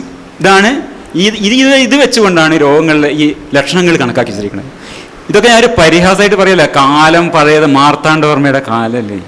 അന്നൊക്കെ എത്രത്തോളം ആൾക്കാർക്ക് ഈ ശാസ്ത്രീയ ഇതിനെക്കുറിച്ച് ധാരണയുണ്ട്? ധാരണയില്ല, പറഞ്ഞിട്ട് കാര്യമില്ല. മാർത്താണ്ഡവർമ്മ പോയിട്ട് ധർമ്മരാജയുടെ കാലത്താണ്. അപ്പോൾ ഈ ഭാവനാവിലാസങ്ങൾ എന്ത് ചെയ്തു? ഹനുമാന്റെ പിൻഗാമികൾ കെൻറ്റ് എന്ന് പറഞ്ഞ ആൾക്കാരുണ്ട്, അവർ ഇതിനെ കുറേ കൂടി ഊർജിതാക്കി. അപ്പോൾ മനുഷ്യരെ തന്നെ വിവിധ ഹോമിയോ മരുന്നുകളുടെ അടിസ്ഥാനത്തിൽ അവർ തരംതിരിച്ചു കളഞ്ഞു. കാരണം വെച്ചാൽ ഇങ്ങനെ ഈ ലിസ്റ്റ് ഉണ്ടായി വരുമ്പോൾ ഓരോന്നിനും പല പല പല പല ഗുണങ്ങളുണ്ടാവും. അപ്പോൾ ഈ ഗുണങ്ങളൊക്കെ ആൾക്കാരിൽ ആരോപിക്കാൻ തുടങ്ങി. അപ്പോൾ വൃശ്ചികം, പിന്നെ ഈ അശ്വതി അയാളുടെ സ്വഭാവം ഇങ്ങനെ, ഭരണി നക്ഷത്രത്തിൻ്റെ സ്വഭാവം ഇങ്ങനെ എന്ന് പറഞ്ഞിട്ടുണ്ടല്ലോ. അതേപോലെ ആൾക്കാർക്ക് ചില സ്വഭാവങ്ങൾ അപ്പോൾ എന്തായി? സൾഫർ പേഷ്യൻ്റ്, സൾഫറിൻ്റെ സ്വഭാവങ്ങൾ കാണിക്കുന്ന പേഷ്യൻ്റ്, പൾസാറ്റില പേഷ്യൻ്റ്, ഇങ്ങനെ ആൾക്കാരെ ക്ലാസിഫൈ ചെയ്ത് അതൊക്കെ വിശദമായിട്ട് കെൻറ്റിൻ്റെ ലെക്ചേഴ്സ് പോയി കഴിഞ്ഞാൽ പൾസാറ്റില പേഷ്യൻ്റ് ഒരു വലിയ ലെക്ചറാണ്. പൾസാറ്റില പേഷ്യൻ്റ് അതൊക്കെ വിശദമായി പറയാൻ നേരമില്ല, വലിയ രസം, അതൊക്കെ തമാശയാണ്. അപ്പോൾ ഈ ഇങ്ങനെ എനിക്ക് കണ്ടപ്പോൾ എന്താ ഓർമ്മ വെച്ചാൽ ചാർലി ചാപ്ലിൻ ഗോൾഡ് റഷ് എന്നൊരു പടമുണ്ട്. അതിൽ വിശന്ന് കണ്ണ് കാണാതിരിക്കുകയാണ്. അപ്പോൾ ചാർലി ചാപ്ലിൻ നടന്നു വരികയാണ്. അപ്പോൾ അയാൾക്കൊന്നൊരു കോഴിയാണ് നടന്നു വരുന്നത്. ഇതേപോലെയാണ് ഹോമിയോ ചികിത്സകന് ഓരോ പേഷ്യൻ്റ് കാണുന്ന ഒരു പൾസാറ്റില പേഷ്യൻ്റ്. അല്ലാണ്ട് അവർക്ക് വേറൊരു രോഗമില്ല ആന്തരികമായി. ഇപ്പം നമ്മൾ ഈ പറഞ്ഞ പോലെ ഇപ്പോൾ ഒരാൾ നടന്നു വരുന്നതാണ് എനിക്കറിയാം, ഇത് ഡിസ്കിൻ്റെ പ്രോബ്ലമാണ്, അയാൾ നടക്കുന്നത് കണ്ടാലേ അറിയാം. കാരണം എനിക്ക് എൻ്റെ അനാട്ടമോ ക്ലിനിക്കൽ ഗെയ്സ് ആണ്, ഞാൻ കണ്ടിട്ടുണ്ട് സാധനങ്ങൾ. ഡിസ്ക് ഞാൻ ഓപ്പറേറ്റ് ചെയ്തിട്ടുണ്ട്, അപ്പോൾ എനിക്കറിയാം ഡിസ്ക് തല്ലേ എന്താ സംഭവിക്കുക, അയാൾ എങ്ങനെ നടക്കും. അപ്പോൾ എൻ്റെ ഗെയ്സ് എന്താണ്? എൻ്റെ കേസ് അനാട്ടമോ ക്ലിനിക്കൽ കേസാണ്. അപ്പോൾ ഇയാളുടെ ശരീരത്തിൽ ഇന്നൊരു പ്രശ്നം ഉണ്ടായിട്ടുണ്ടാവുന്നതാണ് ഇന്ന രീതിയിൽ നടക്കുന്നത് എന്നുള്ളൊരു ബോധം എൻ്റെ എല്ലാ ഫീൽഡിലും ഇത് തന്നെയാണ്. അപ്പോൾ അതേ ഇവർക്ക് അതൊന്നും ബാധകമല്ല. ആന്തരികമായ കാരണങ്ങൾ കൊണ്ടേ അല്ല രോഗം വരുന്നത്. അപ്പോൾ രോഗങ്ങൾ എന്ന് വെച്ചാൽ ദൈവം ചില ലക്ഷണങ്ങൾ പ്രദർശിപ്പിക്കുന്ന ലക്ഷണങ്ങൾ മാത്രമാണ് രോഗം. അതിന് സമാനമായ മരുന്നുകളുണ്ട്. അപ്പോൾ ആ മരുന്നുകളുടെ അടിസ്ഥാനത്തിലാണ് സൾഫർ പേഷ്യൻറ്റും പൾസാറ്റില പേഷ്യൻ്റായിട്ട് കാണുന്നതെന്ന്. പാഠം 8 തീർത്തും അശാസ്ത്രീയവും ഭാവനാവിലാസ ജടിലവുമായ പ്രക്രിയയിലൂടെയാണ് വിവിധ മരുന്നുകളുടെ ലക്ഷണങ്ങൾ രചിക്കപ്പെട്ടിരിക്കുന്നത്. രോഗികളുടെ ലക്ഷണങ്ങളും ഈ ലക്ഷണങ്ങളും പണ്ടെഴുതി വെച്ച ലക്ഷണങ്ങളുമായി പൊരുത്തപ്പെടുന്നതിന് നോക്കി നൽകപ്പെടുന്ന മരുന്നുകൾ മരുന്നുകൾ ഒരു പ്രയോജനവും ചെയ്യാനില്ല. ഭാഗം 2 ഹോമിയോപ്പതി എന്തുകൊണ്ട് ഫലപ്രദമായി അനുഭവപ്പെടുന്നത്. 15 മിനിറ്റ് കൊണ്ട് തീർക്കാം. ആദ്യം നമ്മൾ പറയേണ്ടത് ഹോമിയോപ്പതി മാത്രമല്ല ഫലപ്രദമായി അനുഭവപ്പെടുന്നത്, ഒരുപാട് സംഗതികൾ ഫലപ്രദമാണ്. ലോകത്ത് ഒരു ചികിത്സാ രീതിക്കും അതിൻ്റെ പ്രയോജനം പറയാൻ ആൾക്കാരില്ലാത്തില്ല. അനുഭവ സാക്ഷ്യം പറയാൻ ആൾക്കാരില്ലാത്തത് കൊണ്ട് ലോകത്ത് ഒരു ചികിത്സാ സമ്പ്രദായവും അന്യം നിന്ന് പോയിട്ടില്ല. മാത്രമല്ല ഒരു ചികിത്സാ സമ്പ്രദായം അന്യം നിന്ന് പോയില്ലാന്നുള്ളതാണ്. എന്ത് ചികിത്സാ സമ്പ്രദായം വന്നാലും എത്ര അസംബന്ധമായാലും അത് നിലനിന്ന് പോകും. മതങ്ങൾ പോലും ചിലപ്പോൾ കാലഹരണപ്പെട്ടു പോകും. ചികിത്സാ സമ്പ്രദായങ്ങൾ ഒരിക്കലും കാരണപ്പെടില്ല. യൂറിൻ തെറാപ്പി ഇതിനെക്കുറിച്ച് മാത്രം ഞാനൊരു ടോക്ക് കൊടുത്തിട്ടുണ്ട്, യൂട്യൂബിൽ കാണാം. ഇത് നിങ്ങൾ ഈ വചനോത്സവം എന്നൊരു മാസികയുണ്ട്, നിങ്ങൾ ഈ നെറ്റിൽ പോയാൽ കാണാം, പല ഭാഷകളിലും വരുന്നുണ്ട്. ഇത് നമ്മളിങ്ങനെ മാസങ്ങളോളം എല്ലാം തുടർച്ചയായിട്ട് കാണാം. ഒരു മാസത്തെ മാത്രം ഡൗൺലോഡ് ചെയ്ത് പിഴിഞ്ഞാൽ അതിൽ കിട്ടുന്ന ഇത് ഇത്രയുമാണ്. മറ്റേ ഇത് പറഞ്ഞ പോലെ ഞാൻ ആദ്യം ജസ്റ്റ് ഓടിച്ച് കാണാം. ഇതാ വ്രണങ്ങൾ അപ്രത്യക്ഷമായി, മഞ്ഞപ്പിത്തത്തിന് സൗഖ്യം, അൾസറിന് സൗഖ്യം, പിന്നെ ഓപ്പറേഷൻ കൂടാതെ മുഴ പോയി, കല്ല് പോയി, പിന്നെ മെനിഞ്ചൈറ്റിസ് മാറി, ഫിറ്റ്സ് മാറി, ശക്തിയായ തലവേദന, അന്നനാളങ്ങളുടെ തടസ്സം മാറി, മുറിവുണങ്ങി, കിഡ്നിയുടെ അസുഖം മാറി, ഡയഫ്രം തകരാറിലായിരുന്ന കുട്ടി സുഖപ്പെട്ടു, ലിംഫോമയിൽ നിന്ന്, ക്യാൻസറാണ്, ലിംഫോമയിൽ നിന്ന് മാറി, പിത്താശയത്തെ കല്ല് മാറി, പഴുപ്പ് മാറി. ഇതൊക്കെ ഒരു മാസമാണ്. പിന്നെ കുട്ടിയില്ലാത്തൊരു കുട്ടി ഉണ്ടായി, അലർജി മാറി, കുട്ടിയില്ലാത്തൊരു കുട്ടി കർത്താവ് അനുഗ്രഹിച്ചു. ഒറ്റ ലക്കത്തിലാണ് ഇത്രയധികം. അപ്പോൾ വെറും പ്രാർത്ഥന, ഒരു മരുന്നുമില്ല. അപ്പോൾ ഞാൻ പറഞ്ഞത് അനുഭവ സാക്ഷ്യങ്ങളില്ലാത്ത ഒരു ചികിത്സാ സമ്പ്രദായമില്ല. അനുഭവ സാക്ഷ്യങ്ങൾ വെച്ചിട്ട് ലക്ഷക്കണക്കിന് അനുഭവ സാക്ഷ്യങ്ങൾ ഇങ്ങനെ പറയാൻ എല്ലാവരും ഉണ്ടാകും. ഇപ്പോൾ എൻ്റെ ഒരു സുഹൃത്ത് കൽക്കട്ടയിൽ പോയിട്ട് അവിടുത്തെ രാവിലെ വലിയൊരു തിരക്ക് കണ്ടിട്ട് 30 എന്താ നോക്കിയപ്പോൾ ഒരു ഹോമിയോപ്പതി ഡോക്ടറെ കാണാൻ വേണ്ടി നിൽക്കുന്ന ആൾക്കാർ റോഡ് നിറഞ്ഞിരിക്കുക. ഈ പറഞ്ഞ പോലെ ഹോമിയോപ്പതി ഒരുപാട് സമയം കൊടുക്കാനും പറ്റുന്ന എനിക്ക് തോന്നുന്നില്ല. ഞാൻ ഇത്ര ആൾക്കാരെ നോക്കി തീർക്കണ്ടേ, അതൊക്കെ ആൾക്കാർ വരുന്ന പോലെ ഇരിക്കും. അപ്പോൾ അതാണ് എൻ്റെ കാര്യം. അപ്പോൾ 8 റീസൺസ് ആണ് ഉള്ളത്. ഒന്ന്, രോഗം അതിൻ്റെ സ്വാഭാവികമായ പരിസമാപ്തിയിലെത്തിയിരിക്കാം. ഞാൻ നേരത്തെ ഒന്ന് കാണിച്ചു ഉദാഹരണം. ഇപ്പം അത് ഉദാഹരണത്തിന് ഇതാണ്. ഈ ഒരു ആണി രോഗത്തിൻ്റെ ഒരു പഠനം നടക്കുകയുണ്ടായി. 6 ആഴ്ച ഹോമിയോപ്പതി ട്രീറ്റ്മെൻറ്റ് കൊടുത്തു. അതേപോലെ തന്നെ പ്ലാസിബോ ഇതേപോലുള്ള ഗുളികകൾ വേറൊരു ഗ്രൂപ്പിനും കൊടുത്തു. ഒരു 6 ആഴ്ച, 12 ആഴ്ച, 18 ആഴ്ചയിൽ ആൾക്കാരൊക്കെ പരിശോധിച്ചു. അതാണ് ഡബിൾ ബ്ലൈൻഡ് സ്റ്റഡി എന്ന് പറയുന്നത്. അപ്പോൾ കൊടുക്കുന്നവർക്ക് അറിയില്ല, കിട്ടുന്നവർക്ക് അറിയില്ല ഇത് ഹോമിയോ മരുന്നാണോ മറ്റേതാണോ എന്നുള്ളത്. അങ്ങനെ നോക്കുമ്പോൾ എന്താണ്, ഒരേപോലെയാണ്. ഹോമിയോപ്പതി ചികിത്സകരിൽ 4.8, 4.6, 13.4, 13.1, 20, 24 ഒരു വ്യത്യാസമില്ല. 2 ഗ്രൂപ്പിലും ഒരേപോലെയാണ് രോഗം മാറുന്നതാണ് കണ്ടത്. രണ്ടാമത്തെ റീസൺ, അപ്പോൾ 8 കാരണങ്ങൾ കൊണ്ടാണ് ഹോമിയോപ്പതി മരുന്നുകൾ ഫലപ്രദമാണെന്ന് തോന്നുന്നതെന്ന് ഞാൻ പറഞ്ഞത്. രണ്ടാമത്തെ കാരണം എന്താണ്, പല രോഗങ്ങളും ചാക്രികമാണ്. ഇപ്പോൾ നേരത്തെ ആർത്രൈറ്റിസിൻ്റെ കാര്യം പറഞ്ഞു. ആർത്രൈറ്റിസിൻ്റെ ഇത് ഒരിക്കലും ഒരേപോലെ വേദന ഉണ്ടാവില്ല. വേദന ഉണ്ടായി ഒന്ന് കൂടി ഒന്ന് കുറഞ്ഞ് പിന്നെ കുറക്കാലം വേദന ഉണ്ടാവില്ല, പിന്നെ വീണ്ടും വരും. അപ്പോൾ നമ്മൾ ഒരു ഹൈപ്പോത്തറ്റിക്കലായിട്ട് ഒരു ഗ്രാഫ് വരക്കുകയാണെങ്കിൽ 1-ാം ദിവസം വേദനയില്ല, കൂടി 15-16 ദിവസമായപ്പോൾ കൂടി 30-ാം ദിവസം 34 ദിവസമായപ്പോൾ കുറഞ്ഞു. അപ്പോൾ ഇങ്ങനെ കുറഞ്ഞ് വരുന്ന ഈ ഒരു ഘട്ടത്തിൽ ഈ വേദനയുടെ സ്റ്റേറ്റിൽ നമ്മൾ ഇവിടെ വെച്ചാണ് മരുന്ന് കൊടുക്കുന്നതെന്ന് സങ്കല്പിക്കുക. 15-ാം ദിവസമാണ് മരുന്ന് കിട്ടുന്നത്. മരുന്നിന് ഒരു ഇഫക്റ്റും ഇല്ലെങ്കിൽ പോലും എന്തുണ്ടാവും, ഈ രീതിയിൽ കുറഞ്ഞു വരും. അപ്പോൾ നമ്മൾ എന്ത് വിചാരിക്കും, ചാക്രികമാണല്ലോ, അപ്പോൾ അത് കുറഞ്ഞു പോയി, അതുകൊണ്ടാണ് മരുന്ന് കൊണ്ടാണ് കുറഞ്ഞതെന്ന് വിചാരിക്കും. ഇതാണ് മദർ ഓഫ് ഓൾ സൂപ്പർസ്റ്റിഷൻസ് എന്ന് പറയുന്നത്. പോസ്റ്റ് ഹോക്ക് എർഗോ പ്രോപ്റ്റർ ഹോക്ക്. ഒരു കാര്യം ചെയ്തതിനാൽ അതുകൊണ്ട് സംഭവിച്ചു. കോഴി കൂവിയതിനാൽ നേരം വെളുത്തു. അങ്ങനെയല്ല, കോഴി കൂവിയാണെന്നല്ല നേരം വെളുത്തു, 2 നേരം സംഭവിച്ചത് മാത്രമേ ഉള്ളൂ. അതുകൊണ്ടാണ് എല്ലാ അന്ധവിശ്വാസങ്ങളുടെയും ഒരു തുടക്കം കൂടിയാണ്. ഒരു ഷർട്ട് ഇട്ടിട്ട് ഗോളടിച്ച് ഭാഗ്യം കിട്ടിയാൽ പിന്നെ ആ ഷർട്ട് ഇട്ടിട്ട് അവൻ എവിടെയും പോകും. കാരണം അതാണ് ഭാഗ്യം ഉണ്ടാക്കിയത്. അതൊന്നുമല്ല, അതുവരെ ഒരു ബന്ധമില്ല. അതുപോലെയാണ് ഈ ചാക്രികമായതിലും ഒക്കെ വരുന്നത്. ഒരു ഉദാഹരണം പറയാം. ഇത് ഒരു ഹോമിയോ ചികിത്സ എന്ന ഞാൻ പുസ്തകത്തിൽ എഴുതിയാണ്. എൻ്റെ മകൾക്ക് ഇങ്ങനെ പിന്നെ ബ്രീച്ച് പൊസിഷനായിരുന്നു. അത് തലതിരിഞ്ഞാണ് കുട്ടി കടന്നുകൊണ്ടിരുന്നത്. ആദ്യ സമയത്ത് പൾസാറ്റില കൊടുത്തു, ശരിയായി. അപ്പോൾ ശരിക്കും എന്താണ്, സാധാരണ ഗർഭത്തിൽ തന്നെ ഈ താഴോട്ട് ബ്രീച്ച് പ്രസൻറ്റേഷനുള്ള 51% അമ്മമാരിൽ സ്വാഭാവികമായിട്ട് തന്നെ തിരിഞ്ഞു വരും. അപ്പോൾ മരുന്ന് കൊടുത്തായിട്ട് ഒരു ബന്ധുവില്ല. അതാണ് പോസ്റ്റ് ഹോക്ക് എർഗോ പ്രോപ്റ്റർ ഹോക്ക്. പിന്നെയുള്ള 3ാമത്തെ പ്ലാസിബോ പ്രതിഭാസം. അത് തന്നെ വലിയ പ്ലാസിബോയെ കുറിച്ച് മാത്രം പുസ്തകങ്ങളുണ്ട്. ഇത് മുഴുവനൊന്നും പറയാനുള്ള നേരമില്ല, അതുകൊണ്ട് അതൊക്കെ ഞാൻ വിടുകയാണ്. വളരെ ലളിതമായിട്ട് മാത്രം പറയാം. പ്ലാസിബോ പ്രതിഭാസം എന്ന് വെച്ചാൽ എന്താണ്, മസ്തിഷ്കം നമ്മളുടെ സുഖം കിട്ടാൻ വേണ്ടിയിട്ടുള്ള ഒരു ചില അഡാപ്റ്റേഷൻസ് മസ്തിഷ്കത്തിന് ഉണ്ടെന്നുള്ള ഒരു ലളിതമായി പറഞ്ഞാൽ ഇത് ഉദാഹരണം പറയുകയാണ്. ഈ രണ്ടാം ലോക മഹായുദ്ധ കാലത്ത് ഒരു മിലിറ്ററി ഡോക്ടറാണ് ഹെൻറി ബീച്ചർ. മോർഫിനാണ് വേദനക്ക് കൊടുക്കുക. വലിയ പരിക്ക് പറ്റിയിരുന്ന ആൾ ഓപ്പറേറ്റ് ചെയ്യാൻ നിവൃത്തിയില്ല, മോർഫിൻ കൊടുത്തിട്ടാണ്. അപ്പോൾ മോർഫിൻ കൊടുത്തിട്ട് ചെയ്യുന്നുണ്ട്. മോർഫിൻ തീർന്നു പോയ ഒരു അവസരത്തിൽ ഒന്നും ചെയ്യാനില്ല. അയാൾ തൽക്കാലം ഒരു മരുന്നുമില്ല സലൈൻ എടുത്ത് കൊടുത്തു. പേഷ്യൻ്റ് വേദന ഇല്ലാതെ കിടന്നു. അതിൽ നിന്നാണ് ഈ പ്ലാസിബോ എന്നുള്ള ഇതിനെപ്പറ്റി വളരെ വിശദമായ പഠനങ്ങളൊക്കെ പിന്നീട് വരുന്നത്. ഇതെന്താണ് ശരിക്കുന്നത്? നമ്മുടെ മസ്തിഷ്കത്തിൻ്റെ wiring is to exploit its own chemical helpers എന്നാണ്. മസ്തിഷ്കത്തിനെ സഹായിക്കാനുള്ള രാസസഹായികളുണ്ട് നമുക്ക്, പലതരം രാസസഹായികൾ. അത് ഉദാഹരണം ഇത് കുക്കുവിൻ്റെ മൂത്ര തടസ്സം എന്നൊരു കാരണങ്ങൾ വിശദമായിട്ട് ഞാൻ പോകുന്നില്ല. ഭയം മൂത്ര തടസ്സം OPM എന്ന മരുന്ന് കൊടുത്തു, 1 മിനിറ്റിലുള്ള മൂത്രം പോകാൻ തുടങ്ങിയതാണ് ഹോമിയോപ്പതിക്കാർ പറയുന്നത്. കുട്ടിക്ക് നായ പിന്നാലെ ഓടി മൂത്രം പോകുന്നില്ല എന്ന് പേടിച്ച് വന്നു. ഈ മരുന്ന് കൊടുത്തു, 1 മിനിറ്റിനുള്ളിൽ മൂത്രം പോകാൻ തുടങ്ങി. നമ്മൾ ആലോചിച്ച് നോക്കൂ, 1 മിനിറ്റ് കൊണ്ട് ഈ കഴിച്ച മരുന്ന് അത് എത്ര തന്നെ പൊട്ടൻ്റെ മരുന്നാണെങ്കിലും അത് വയറ്റിൽ എത്തി അതൊന്ന് ശരീരത്തിലേക്ക് എത്തണ്ടേ, അതുപോലുമില്ല.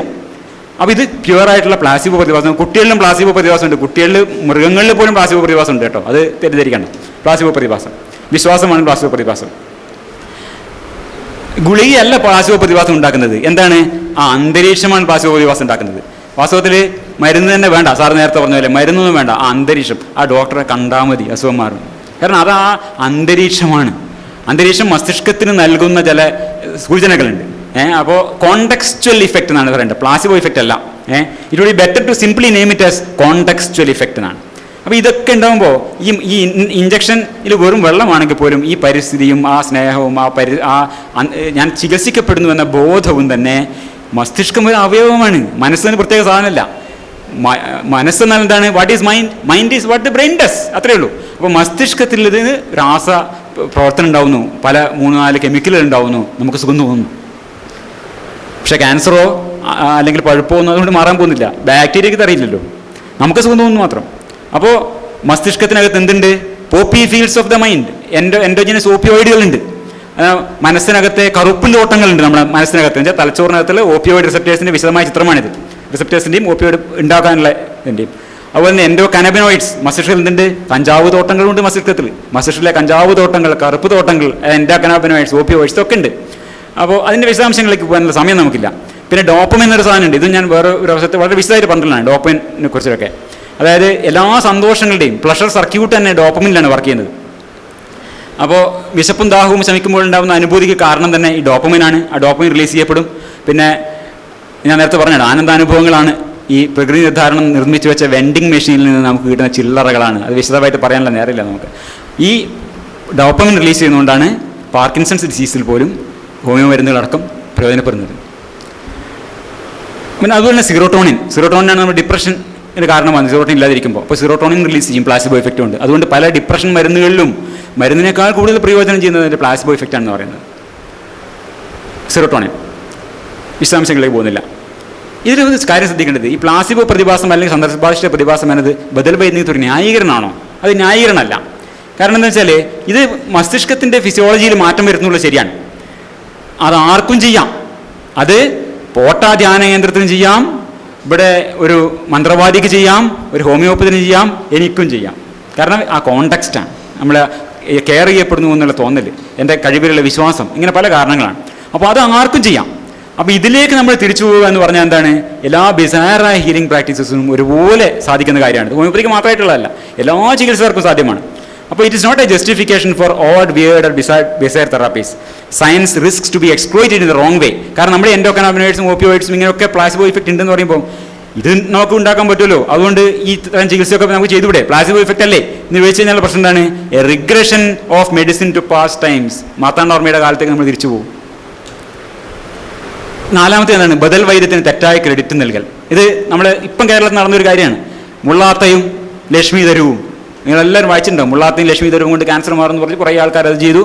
വാസ്തവത്തിൽ എന്താണ് ഈ ഇദ്ദേഹത്തിൻ്റെ കാര്യത്തിൽ ഈ പ്രചരിപ്പിച്ച സെബു വേലിക്കാരെന്ന് പറഞ്ഞാൽ ആദ്യം റേഡിയേഷൻ ഇതൊക്കെ കഴിഞ്ഞിട്ടാണ്, 30 റേഡിയേഷൻ കഴിഞ്ഞ ആളാണ്. അതുകൊണ്ട് അദ്ദേഹത്തിൻ്റെ രോഗം കുറഞ്ഞിരുന്ന സമയത്താണ് ഈ മുള്ളാത്തൊക്കെ എടുക്കുന്നത്.